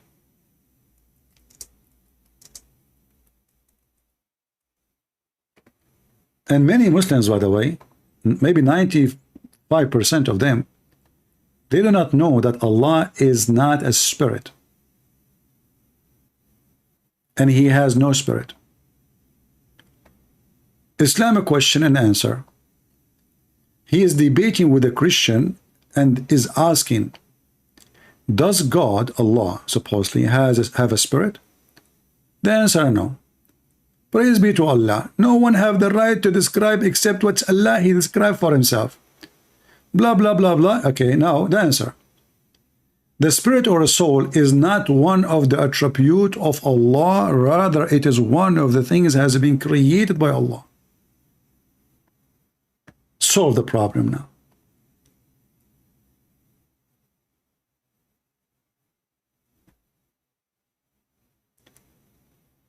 Do we have any Muhammadan?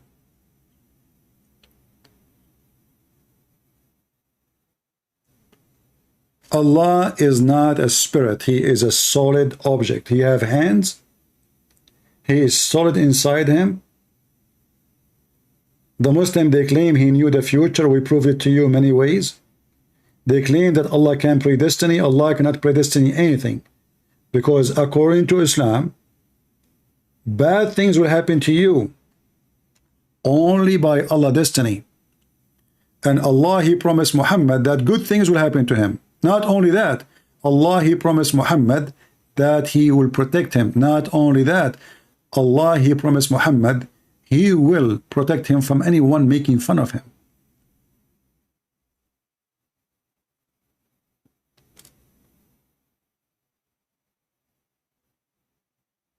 Is that correct, Muslims?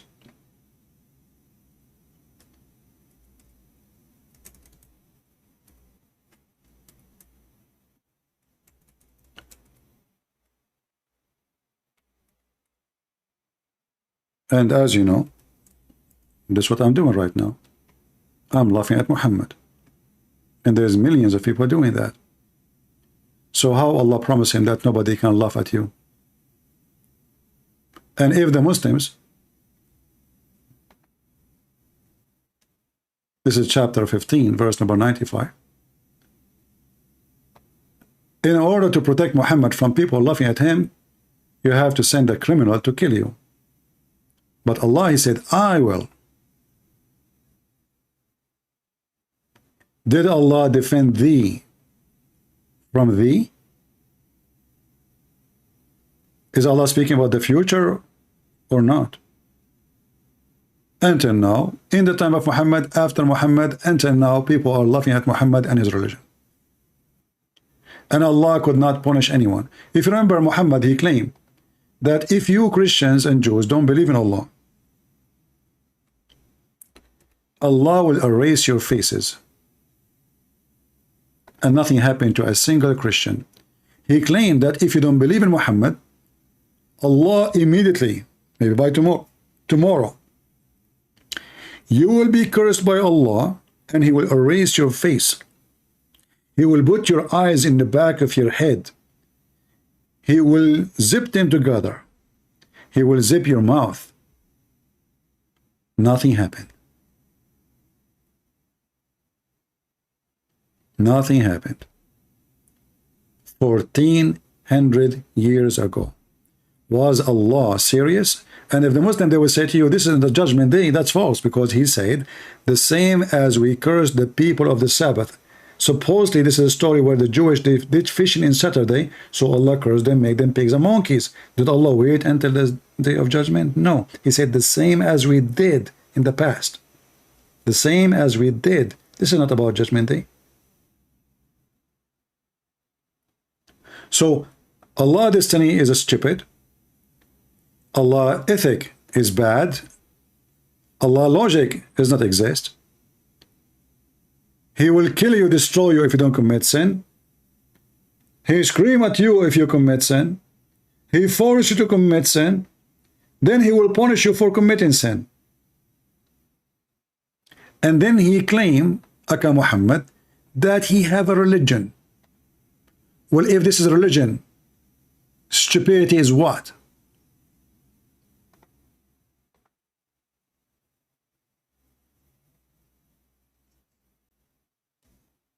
Needed to be punished because he stole. So he comes to Umar ibn Khattab radiallahu anhu and he uses the same line. He says, "Oh Umar, oh Amirul Mu'mineen, how can you punish me for having stolen when it was predestined? My deeds were already written by Allah subhanahu wa ta'ala." Now that's quite a good argument if you were to look at it. It's a good argument. Umar ibn Khattab radiallahu anhu was one ahead of this man. He says, well, let's punish this man because it was predestined that we were going to punish him as well. See? It's a mockery. The caliphate, now this guy is proud about the caliphate, that the caliphate is outsmarting the Abdul. But it is a mockery. As long he agree it's a good argument, why I will be punished if Allah made me a thief?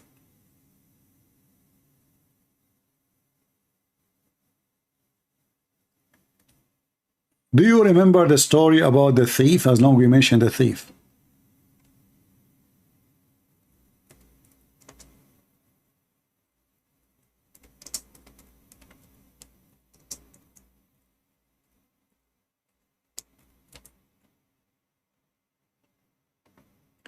I find this is one of the funniest story. Actually, I remember this is like when I was like a teenage. When the sheikh he mentioned this, I was looking at him, and you know, I'm asking myself, like, what is the brain of those people? And I asked the sheikh. I said to him, "Sir, is this a true story? Is it like authentic?" He said, "Absolutely, absolutely, son." He's an old man. But if you read the story, you would die laughing. Let me try to find it for you. Just to show you that Muhammad, not only an idiot, and those who fabricated stories about him, trying to make him smart, like he is the one who knew the destiny. He knew the destiny of this man. I think this is the one. Read carefully with me. And let me give you the reference. Oh, not this one. Oh, hold on. Our page is gone.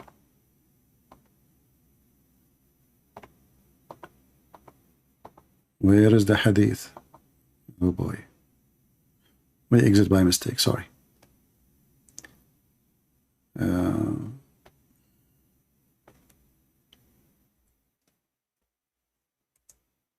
All right.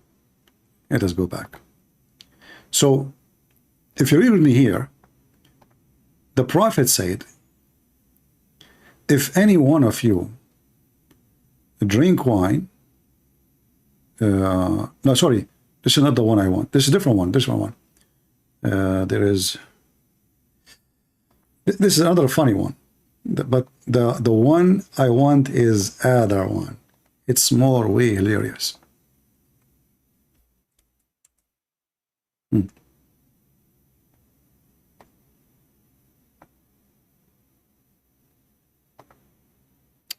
Read and laugh, and you help me. Tell me what's wrong in this story. Why I was astonished by the stupidity of the one who wrote the story. Jabir told that the thief was brought to the Prophet, and he said, "Kill him." Sorry, cut actually he meant kill him. You know. So the second time, sorry, cut his hand. They brought him. And he said, cut him.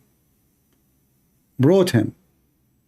Each time he steal, they bring into him. The translation here is not really accurate. Let me see if I can find better translation. Hold on. Because this is not what really it says.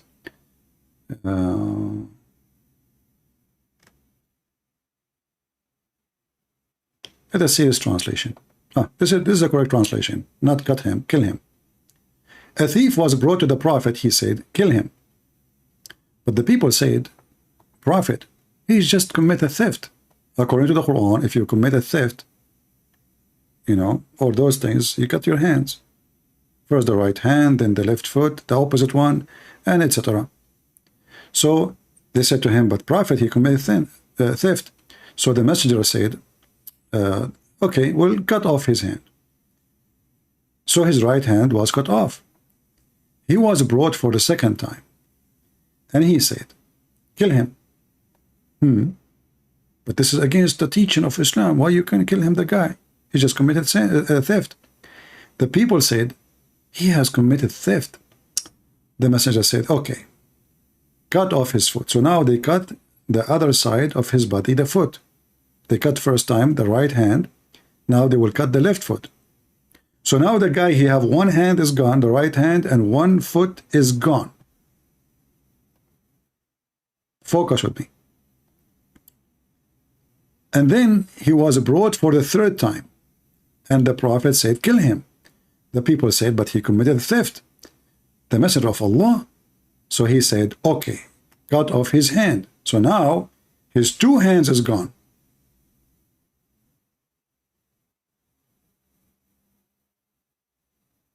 The right hand and the left hand. And one foot. So he brought for the fourth time. And they said, he said, kill him. They said, Allah, messenger, he just committed a theft. So he said, okay, cut off his foot. So now the guy, he have no hands, he have no feet, totally. Then they brought him for the fifth time. The guy committed theft for the fifth time, but he have no feet, he have no hands.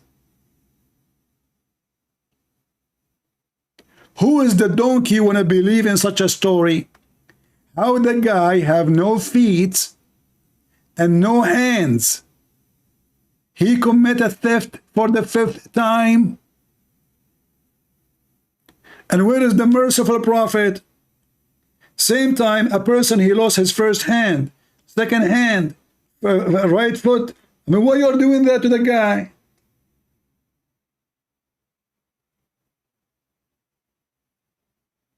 The story is stupid. So when I spoke to the sheikh, you know, this old man, he said to me, what's your name? He said, my son, take my advice. Don't ask the question to people, okay? Don't ask it. Just go. Don't tell anybody. Yeah. What's your name? He's old. Hardly he can see you, you know. Okay. Don't ask those questions. Yeah. I was asking him, how in the world the guy, I mean, the guy cannot walk. The guy cannot hold anything by his hand. How in the world he stole for the fifth time? And where is the mercy of this God?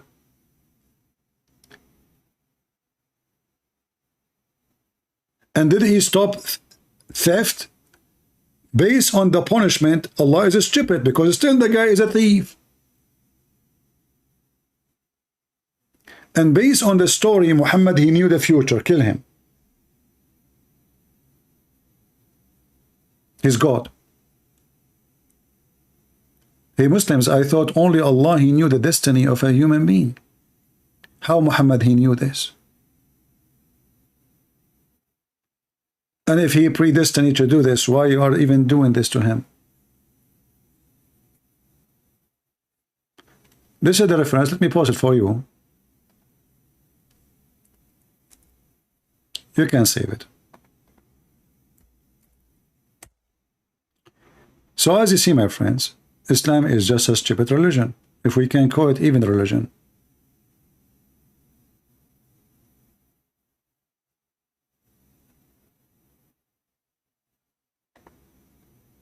This is not even religion. This is just a shish kebab, hummus, falafel, stupid things.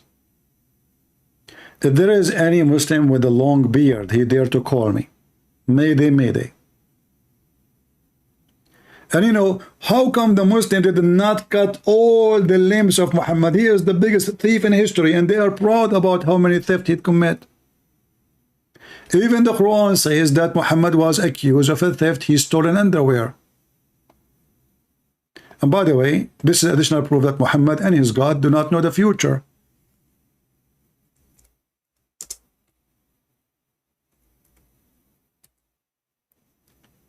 In chapter 3, verse 161, it says, it's not for a prophet to be a thief. Why? Because the Muslims accuse their best man to steal an underwear. And if Allah, he knew all knowing, shouldn't he tell them, go to the house of this guy and get the underwear from there?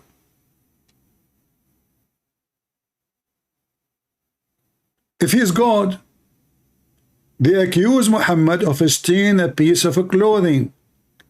If Allah is God and Muhammad is messenger, how come he knew that the guy we should kill him because he knew the future, but Muhammad do not know where is the underwear?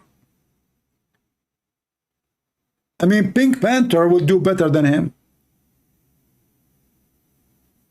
Shouldn't Allah say, hey, the one who accused Muhammad of stealing, go to the house of this guy, or let this guy take off his pants, you will see the underwear, the red underwear there? Until now, this underwear is missing, and Allah and Muhammad and all the detective of Islam cannot find it. Somebody saying, Fizan saying, Andrew Tits leave Christianity and accept Islam. My friend, this guy never was a Christian. He's a pimp. And you are proud about a pimp. That's telling me how bad Islam is. You see, you could not be proud about something valuable. You are bringing a pimp. Literally, a pimp. Soon he will hire all your sisters to open their legs, and good for you. Money is coming. By the way, did you register in his website? It's still working. You will get a degree in pimp, PhD in house pimping. Maybe your mom, she can join too. However, by the way, according to Islam, Andrew Tate is not a bad person, because in the Quran it says you can work as a pimp. Am I lying? I'm not. Chapter 24, verse number 33. If you don't believe me, go and there is a video made by Susu, Fifi, Dudu. All of them, they are talking and they are saying, brother, it sounds like we can work as a pimp. Fifi agrees. He said, yes, brother. You can make your girls work for you as a whore, and you can be a pimp legal in Islam as long as they agree. And even if they don't agree, Allah is all merciful. There's no punishment in Islam for pimping at all. In fact, the license is in front of you here.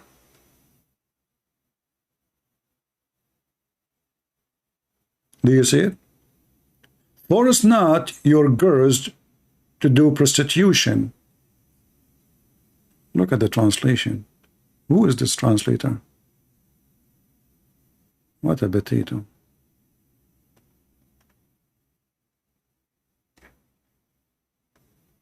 Read it. Even if you force them, Allah is all merciful. Not a single verse in the Quran to punish the rapist. What is the punishment for sleeping with your mother in Islam? None.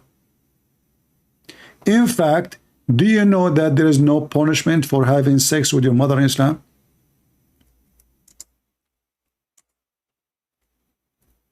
This is Islam.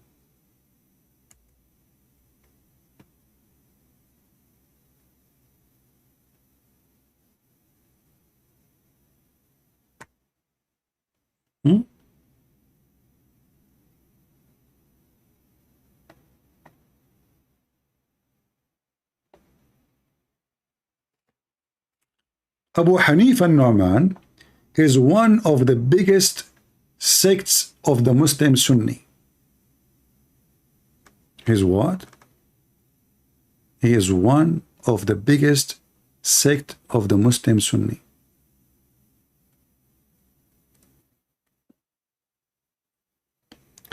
He said, based on the Sharia, there is no penalty for somebody he effed his mother or his sister.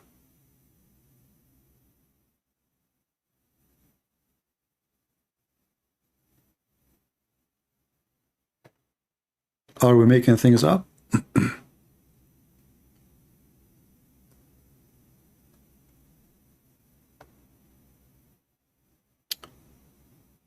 Read and laugh.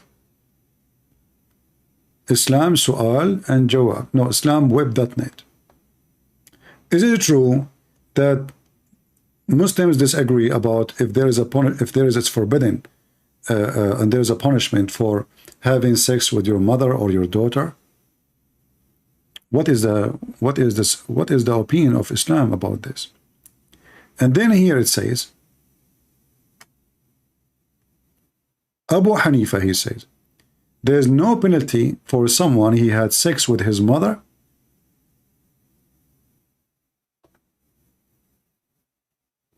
Read carefully. ولا حد على من تزوج أمه.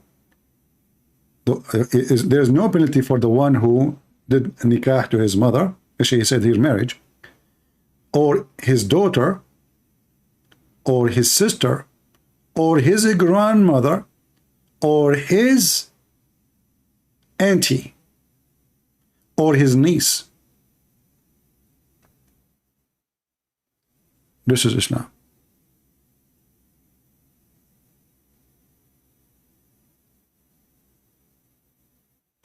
Let us use Google Translation. And this is the reference.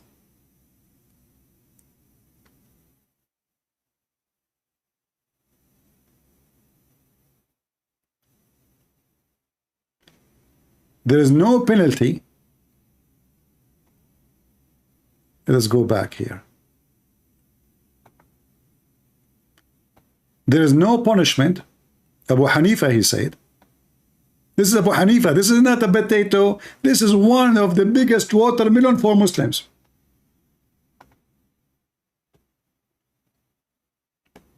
There is no punishment for him for doing what?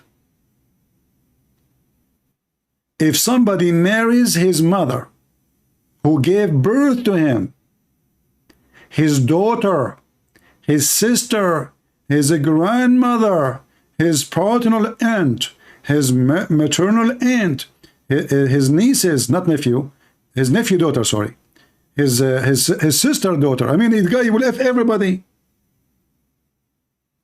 This is Islam. And then what they claim? They claim that this religion teaches morality. And the guy was asking, is this true? The answer is yes, this is true. This is what is mentioned. The attribute of those saying affirmative to the Imam is correct. Do you see it? It's correct. The guy is asking, is it true that this is what they said? Is it true? Listen, do you see it? Is it true? This is a Muslim Abdul asking, is it true that a Muslim man can have sex with his mother, his daughter, his niece, his auntie, his grandmother, blah, blah, blah, blah? The answer, yes. This is attribution of the saying of the Imam is correct. And look at this. The reason of their differences, and the differences, even this one, they have differences. Having sex with your mother, having sex with your daughter, even though by the Quran says clearly it's forbidden for you to have sex with your mother, but there's no penalty. So if you have sex with your mother, which is forbidden, it's okay. Your daughter, it's okay.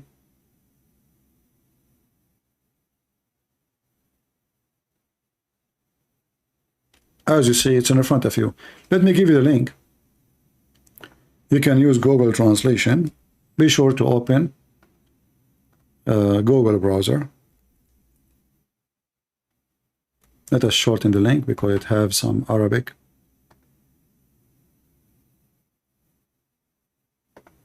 In the address, and Google will not accept. All right. Let me know if the link is working, please.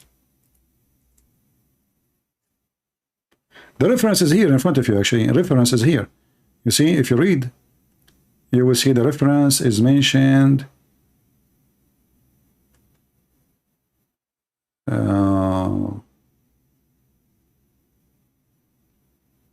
Where is it? Here we go. See the reference? Those are the reference.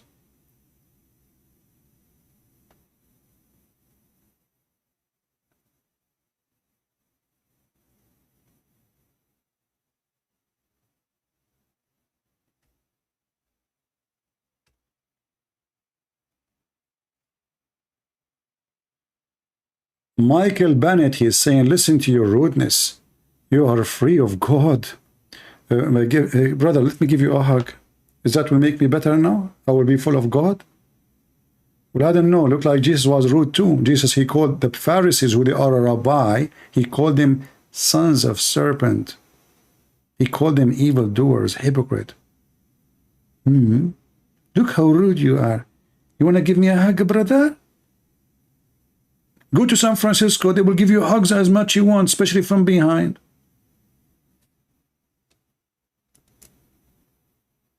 Potato. Somebody told you I'm here to nurse you. You want somebody to nurse you, go to Joe Biden. He will send you to Hunter Biden. And he will put your naked pictures in his laptop. And then the FBI will not notice it. Because they are Department of Security, Homeland Security. They can see everybody except Hunter. Where's Hunter? Hunter, there's nobody. Wait, well, computer, where? Huh? He took money? No way. Go, potato. Do we have any Abdul? Don't come to here if you are seeking somebody want to give you hugs. We don't give hugs here. We don't. Go to your mama.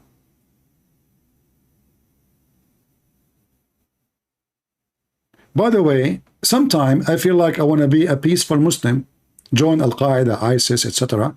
But then I said to myself, I think I'm not going to join them because those Americans, they will send their dog Charlie and he will kill me. So I decide to jump to different practice in Islam, which is breastfeeding for adult. This is more safe. There's no Marines involved. No Trump. You never know. You might find a Trump there too. You know?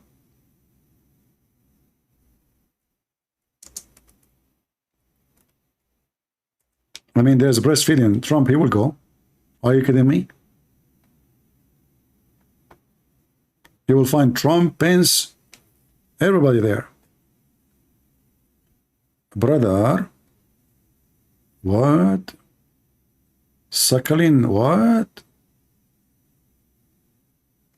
I mean, what's wrong with this religion? Have sex with your mother, with your daughter, with your niece, with your nephew, with your grandmother. And on top of that, we can suckle women even if we are adult. And those women are not our women. That's beautiful. And they say to you that Muhammad was not open-minded. My friend, Muhammad, he not only open-minded, he opened every bra.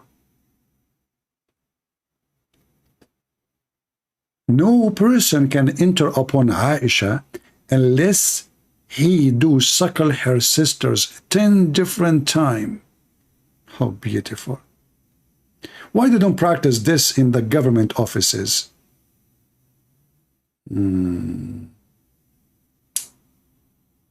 Thank you for showing us how rude someone is so religious. Can be humanity is not liked. Ebook series. Religion separates man from God. You stupid idiot. You just said religion. But you just said separate man from God. That means you have a religion, you donkey. Gives religion separate man from God. So you believe in God. But does that mean you have a religion? And your religion teach you that you should not be rude? That means be hypocrite. So now let me show you how stupid you are. You are saying you should not be rude, but you are being rude to me because you said to me you are rude.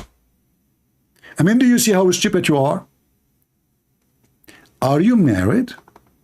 Trust me, she will leave you immediately if she met me for 5 minutes. So you donkey, you are saying to me you should not be rude, and you are saying to me I'm rude? But isn't it rude of you to say to somebody you are rude? What do those people eat? I thought you should not say to somebody rude stuff.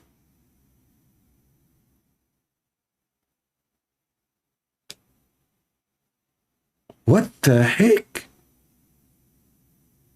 Those people, they have a special intelligence.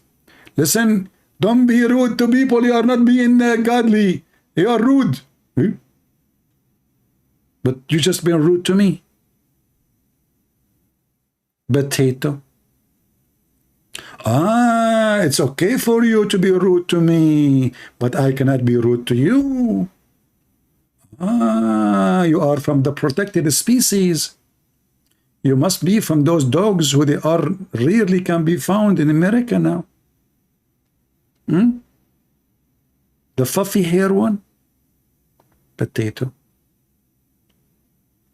Do we have any Abdul? Abdul, please don't be rude to me. I mean, those people, they want to kill me. They send me death threat. I mean, look, and don't be rude. Like what? Like Joe Biden, he called those who support Trump what? Terrorist? What the heck?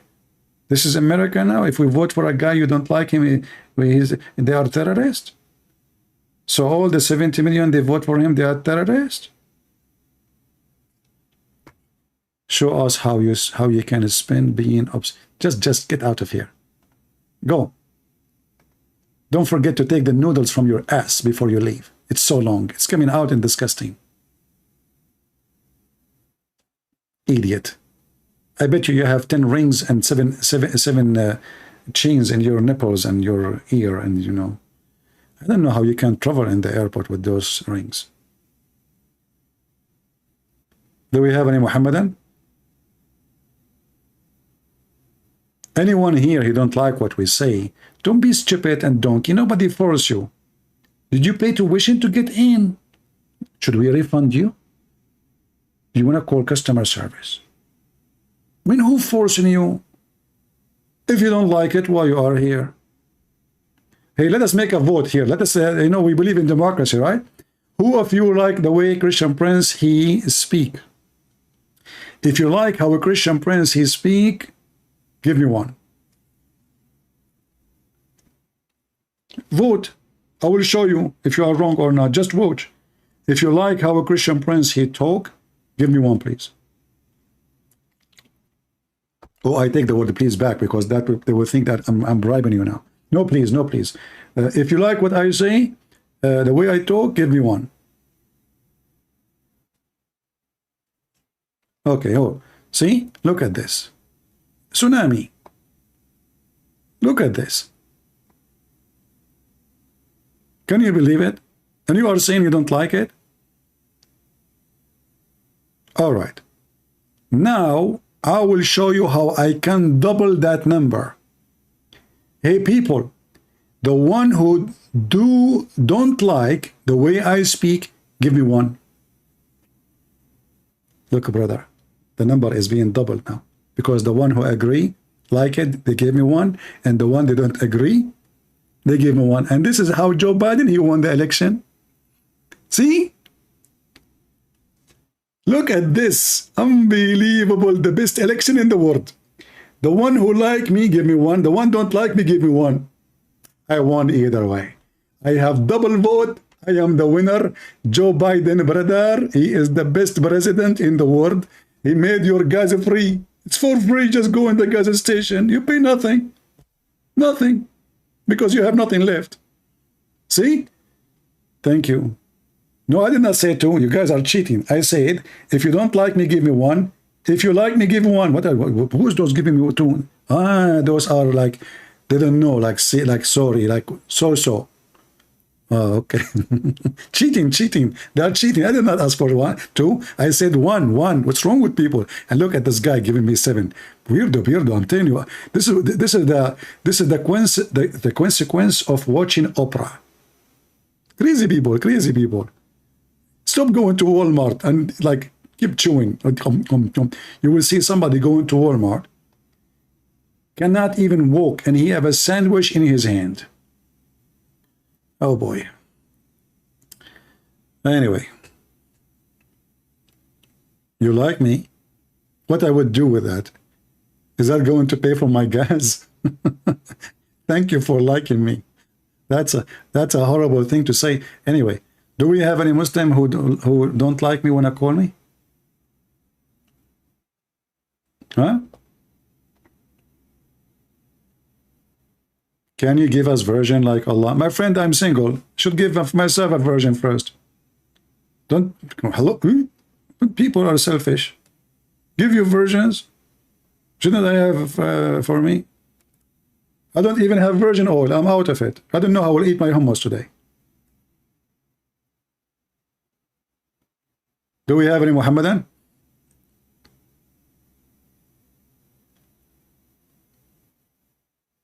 Here, my friends, we are Christians and we say things as it is. And if you are rude, that because you are being truthful. Never, never accommodate lies. If you do, you are not Christian. Don't listen to those puppies. Don't be politically correct. If you do so, you are no Christian. As simple as that. Yea, yea, no, nay. Anything else is from the devil. If they spoke to about any topic, never compromise. They say homosexuality, say it is sin. They say this and that, say it's sin. They say Muhammad is a prophet, say this is false. Don't and never compromise.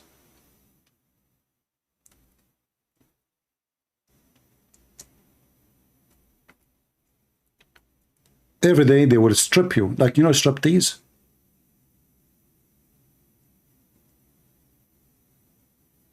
Striptease.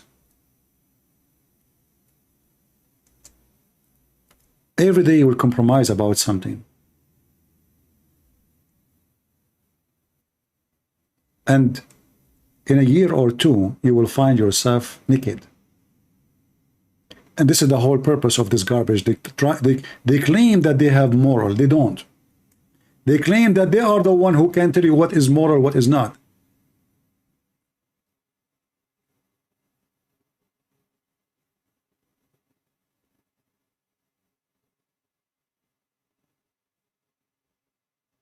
Don't listen to them.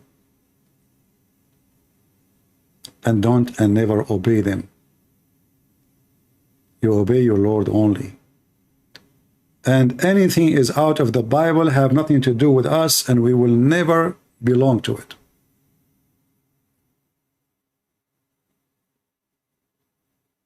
You know, I find that those liberals is the same as somebody.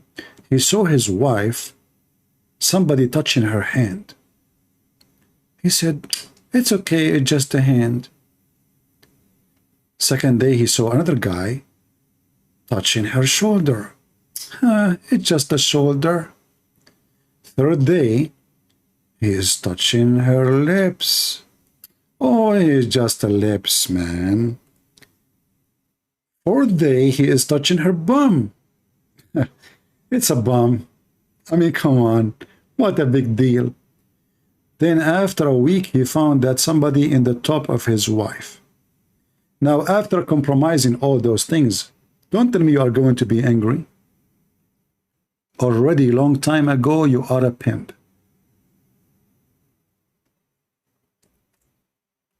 Do we agree?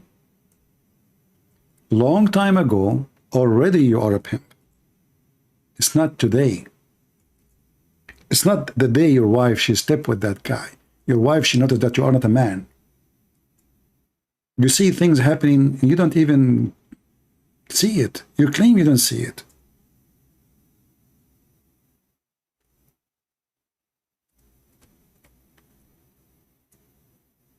You remind me of the Abdul. He found his wife with a guy.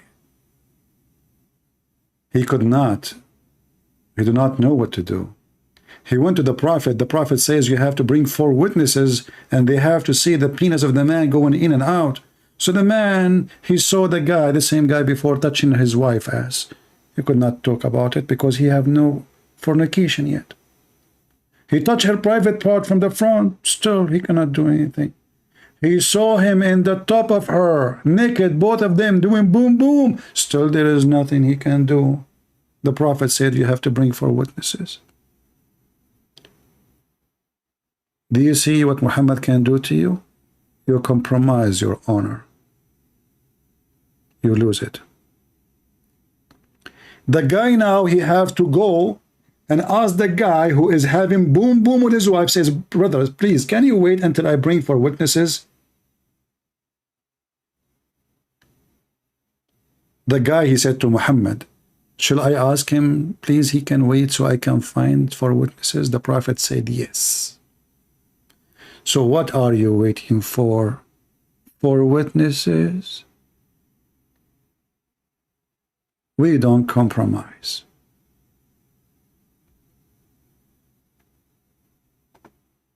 Do we? When you compromise your faith, you compromise your honor. When you compromise your faith and your honor, you become a slave. I mean, even a slave may be more respected than you because you lose respect inside you. A slave, at least, he's been forced to be a slave. You lose respect to yourself, but never with Jesus, my friend. With the Messiah, you will never lose respect to yourself. You will never lose your honor. And he said, don't fear those who destroy the flesh, but those who destroy your soul. Never fear destruction of the flesh, for that will not make you a loser. What will make you a loser is losing your soul, is become a pimp with no honor, with no integrity, is compromising your faith. Abdul was saying, how old was Rebecca? Abdul, do you dare to call me to talk about Rebecca? You know, Muslims, they come with a new idea. The Prophet is proving to be that he is a child molester. And he told them he can have sex with his mother and his daughter. So now we need to find, oh, when he married Rebecca, what about you, call me? If you are a man, and I will show you the refutation from your stupid Quran. Do you dare? Do you dare? I will let you read for me about Rebecca, and I will give you the answer from your book about Rebecca. Do you dare? But listen, remember, Muslims, you are talking to Christian prince. I'm not this and that. You cannot play with me. The laundry of your prophet, all of it is in my bathroom. The outside bathroom. Stinky. So how old is Rebecca according to your religion? Do you dare to call me? Then we will laugh.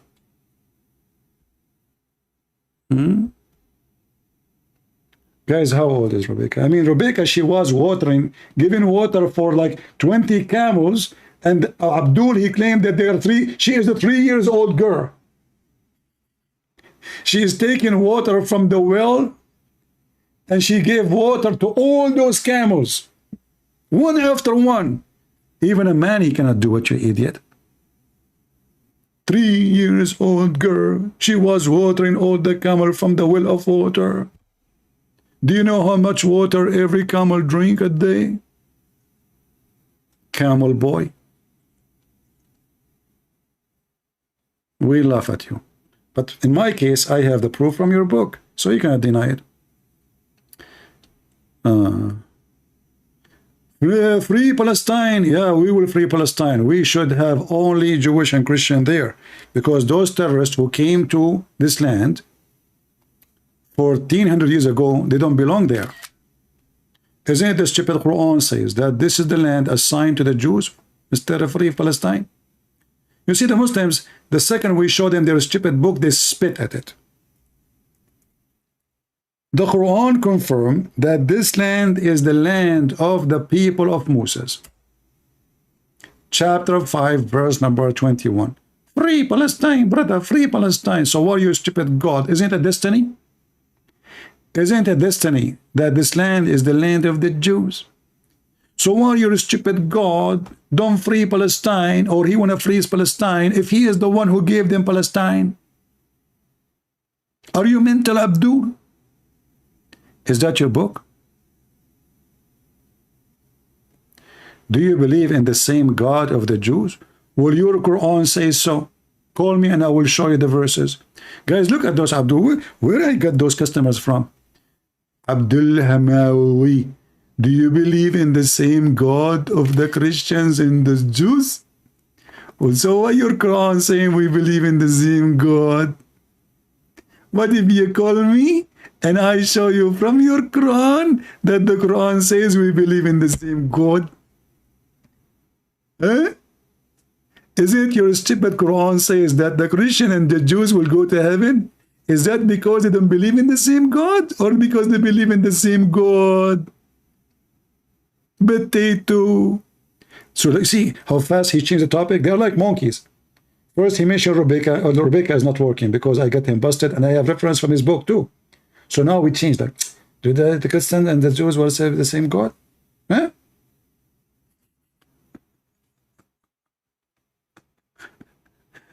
Just say hello to the 3 daughters of Allah, by the way, if you go there. Anyway, as you see, they are covered. They will never dare to call me. If I can come later at night tonight or tomorrow, we will see. I will. But I think, how many hours now here? 2 hours and 26 minutes is enough. Do we have enough, guys? Do we have enough? I hope so.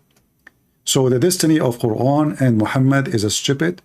No human being have little brain shall accept such an unjust.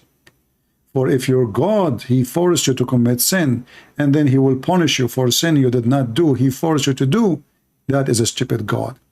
If Allah, he made Adam commit sin. Not only that, let me finish with this, I did not finish it. Read this madness. Muhammad, he swears saying, by the one beside whom there is no true God, verily, one of you would perform the action of dwellers of Jannah, which mean heaven. Enter there is only 1 cubit distance between him and the Jannah, heaven again.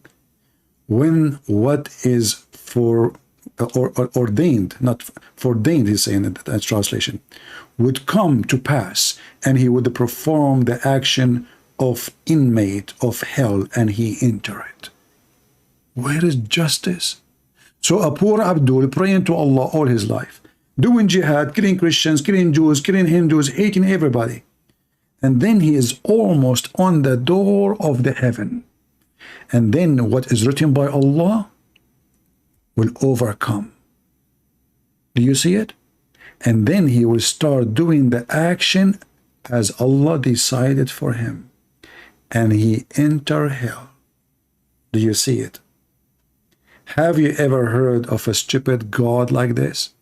So you spend your life praying to Allah, hoping that what you do will take you to heaven, fighting, doing jihad, effing your mother, your daughter, your neighbor, and then what is written by Allah will take over. And you start acting the action of people of hell, and you enter hell. Well, this is a hell of a religion. And then here it says, and one of you would perform the action of inmate of hell, until there's only 1 cubit between him and hell. Look, this guy, he do everything wrong. Everything wrong according to Islam, which means good, by the way, according to us. So he do everything wrong, and then he would perform the act of doors of Jannah, and he would enter it. Why? Because what Allah wrote for him will take over. How in the world anyone will believe in such a garbage? Huh?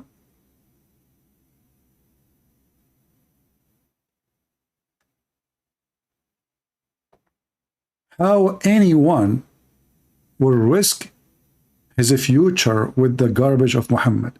Because as you say, it doesn't matter you believe or not. It doesn't matter you pray or not.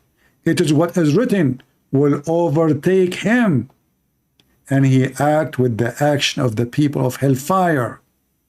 Did we make it clear now that destiny is not about knowledge? Do you remember when the Muslim Abdul, he called me in the beginning, he tried to hide it and he says it's knowledge? Do you remember when we played for you Zakur and Ayuka and he said, Allah is knowledge? This is not knowledge. This is destiny. You pray, you don't pray, you are going to go to hell, Muslims. You have a destiny. And your God is evil. So who in the world want to follow such a garbage? You spend your life, you say Shahada, you convert to Islam, you cut your penis. If you leave Islam, we cut your head. And then you find out that all of this was for nothing. You might still go to hell. And not only that, Allah will force you to act wrongly. Which means He created a false excuse. He make you do wrong so He can judge you and send you to hell. He forced you to do wrong.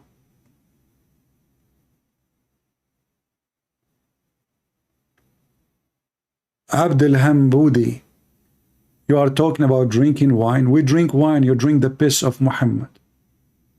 Good luck with that. And by the way, Abdul, isn't it your stupid God? He promised you a river of wine in heaven.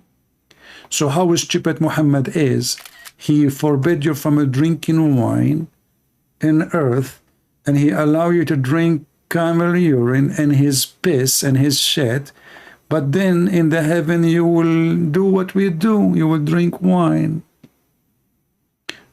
Why you don't call me and tell me how the camel urine tastes and how useful it is? As I know, according to United Nations Health Department, there is tons of warning about the risk of camel milk and camel urine. Not to forget to mention that the Muslims, they drink and enjoy the blessed urine of the Prophet of Allah. Is that true? Look at this, look. Let me show you. I want to make a website, but you Muslims have to donate. Please don't forget the benefit of drinking the blessed urine of our holy prophet. And you are talking about drinking your wine? Yeah, what you will do when Jesus come back, you will tell him, I was burning churches, killing those who loves you, raping children, having sex with 6 years old. I've been taught to lie to my wife, and the lie she can lie to her husband. I've been taught I can drink piss and forbid wine. And isn't it Moses forbid you from even eating camel milk and camel meat, and yet you eat it? Focus with me. The benefit of drinking the blessed urine of our holy prophet. Hold on. I'm going just for you. A gift from me.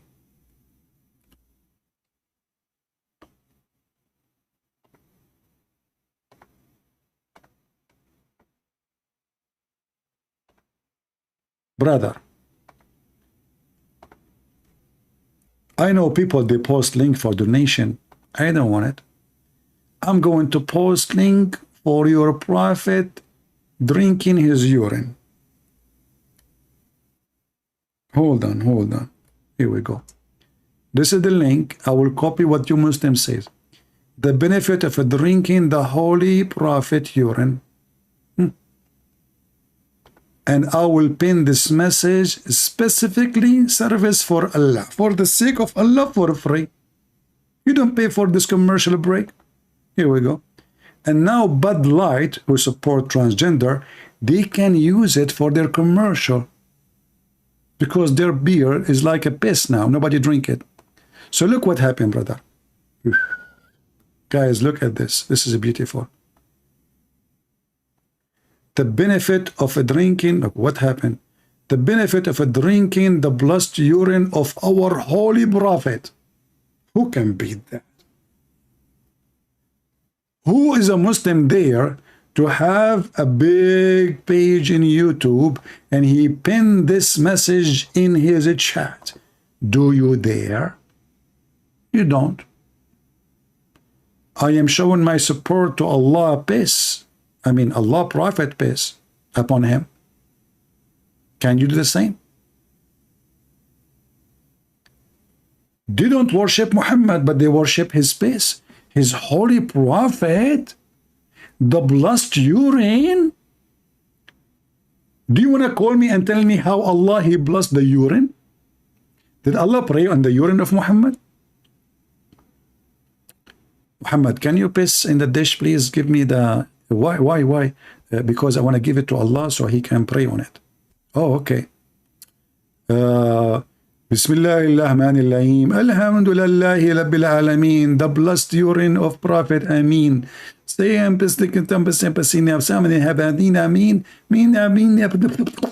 know, it's a blessed for you now. All you drink from it. It is the day of Halloween. This is God and this is his prophet. And you are talking about drinking wine. So according to you, drinking wine is yuck, and enjoying the blessed urine of the, not only the camel, the blessed urine of our holy prophet. Man, guys, you put water inside Muhammad's mouth, blessed urine come out. It's a river. It's a blessing machine. What about his poo-poo? Are you going to give an answer? According to the hadith, the poo-poo of the prophet was blessed too. In fact, the hadith says that the earth swallowed it. Anyway, I'm not going to stay here for longer because those Abdul, they will keep coming with ideas and that will be endless. Penis, like the prophet says. So, my friend, you can cry, but you cannot fly. You are still a goat. You cannot. Thank you all for being here. May the Lord bless you. And this is your brother Christian Prince was serving you humbly for today. And if you have a sheikh with big beard, small beard, without beard, he look weird, let him call me. So you can see why we laugh at Muhammad and his religion. God is good. So is Jesus. I mean to that. See ya.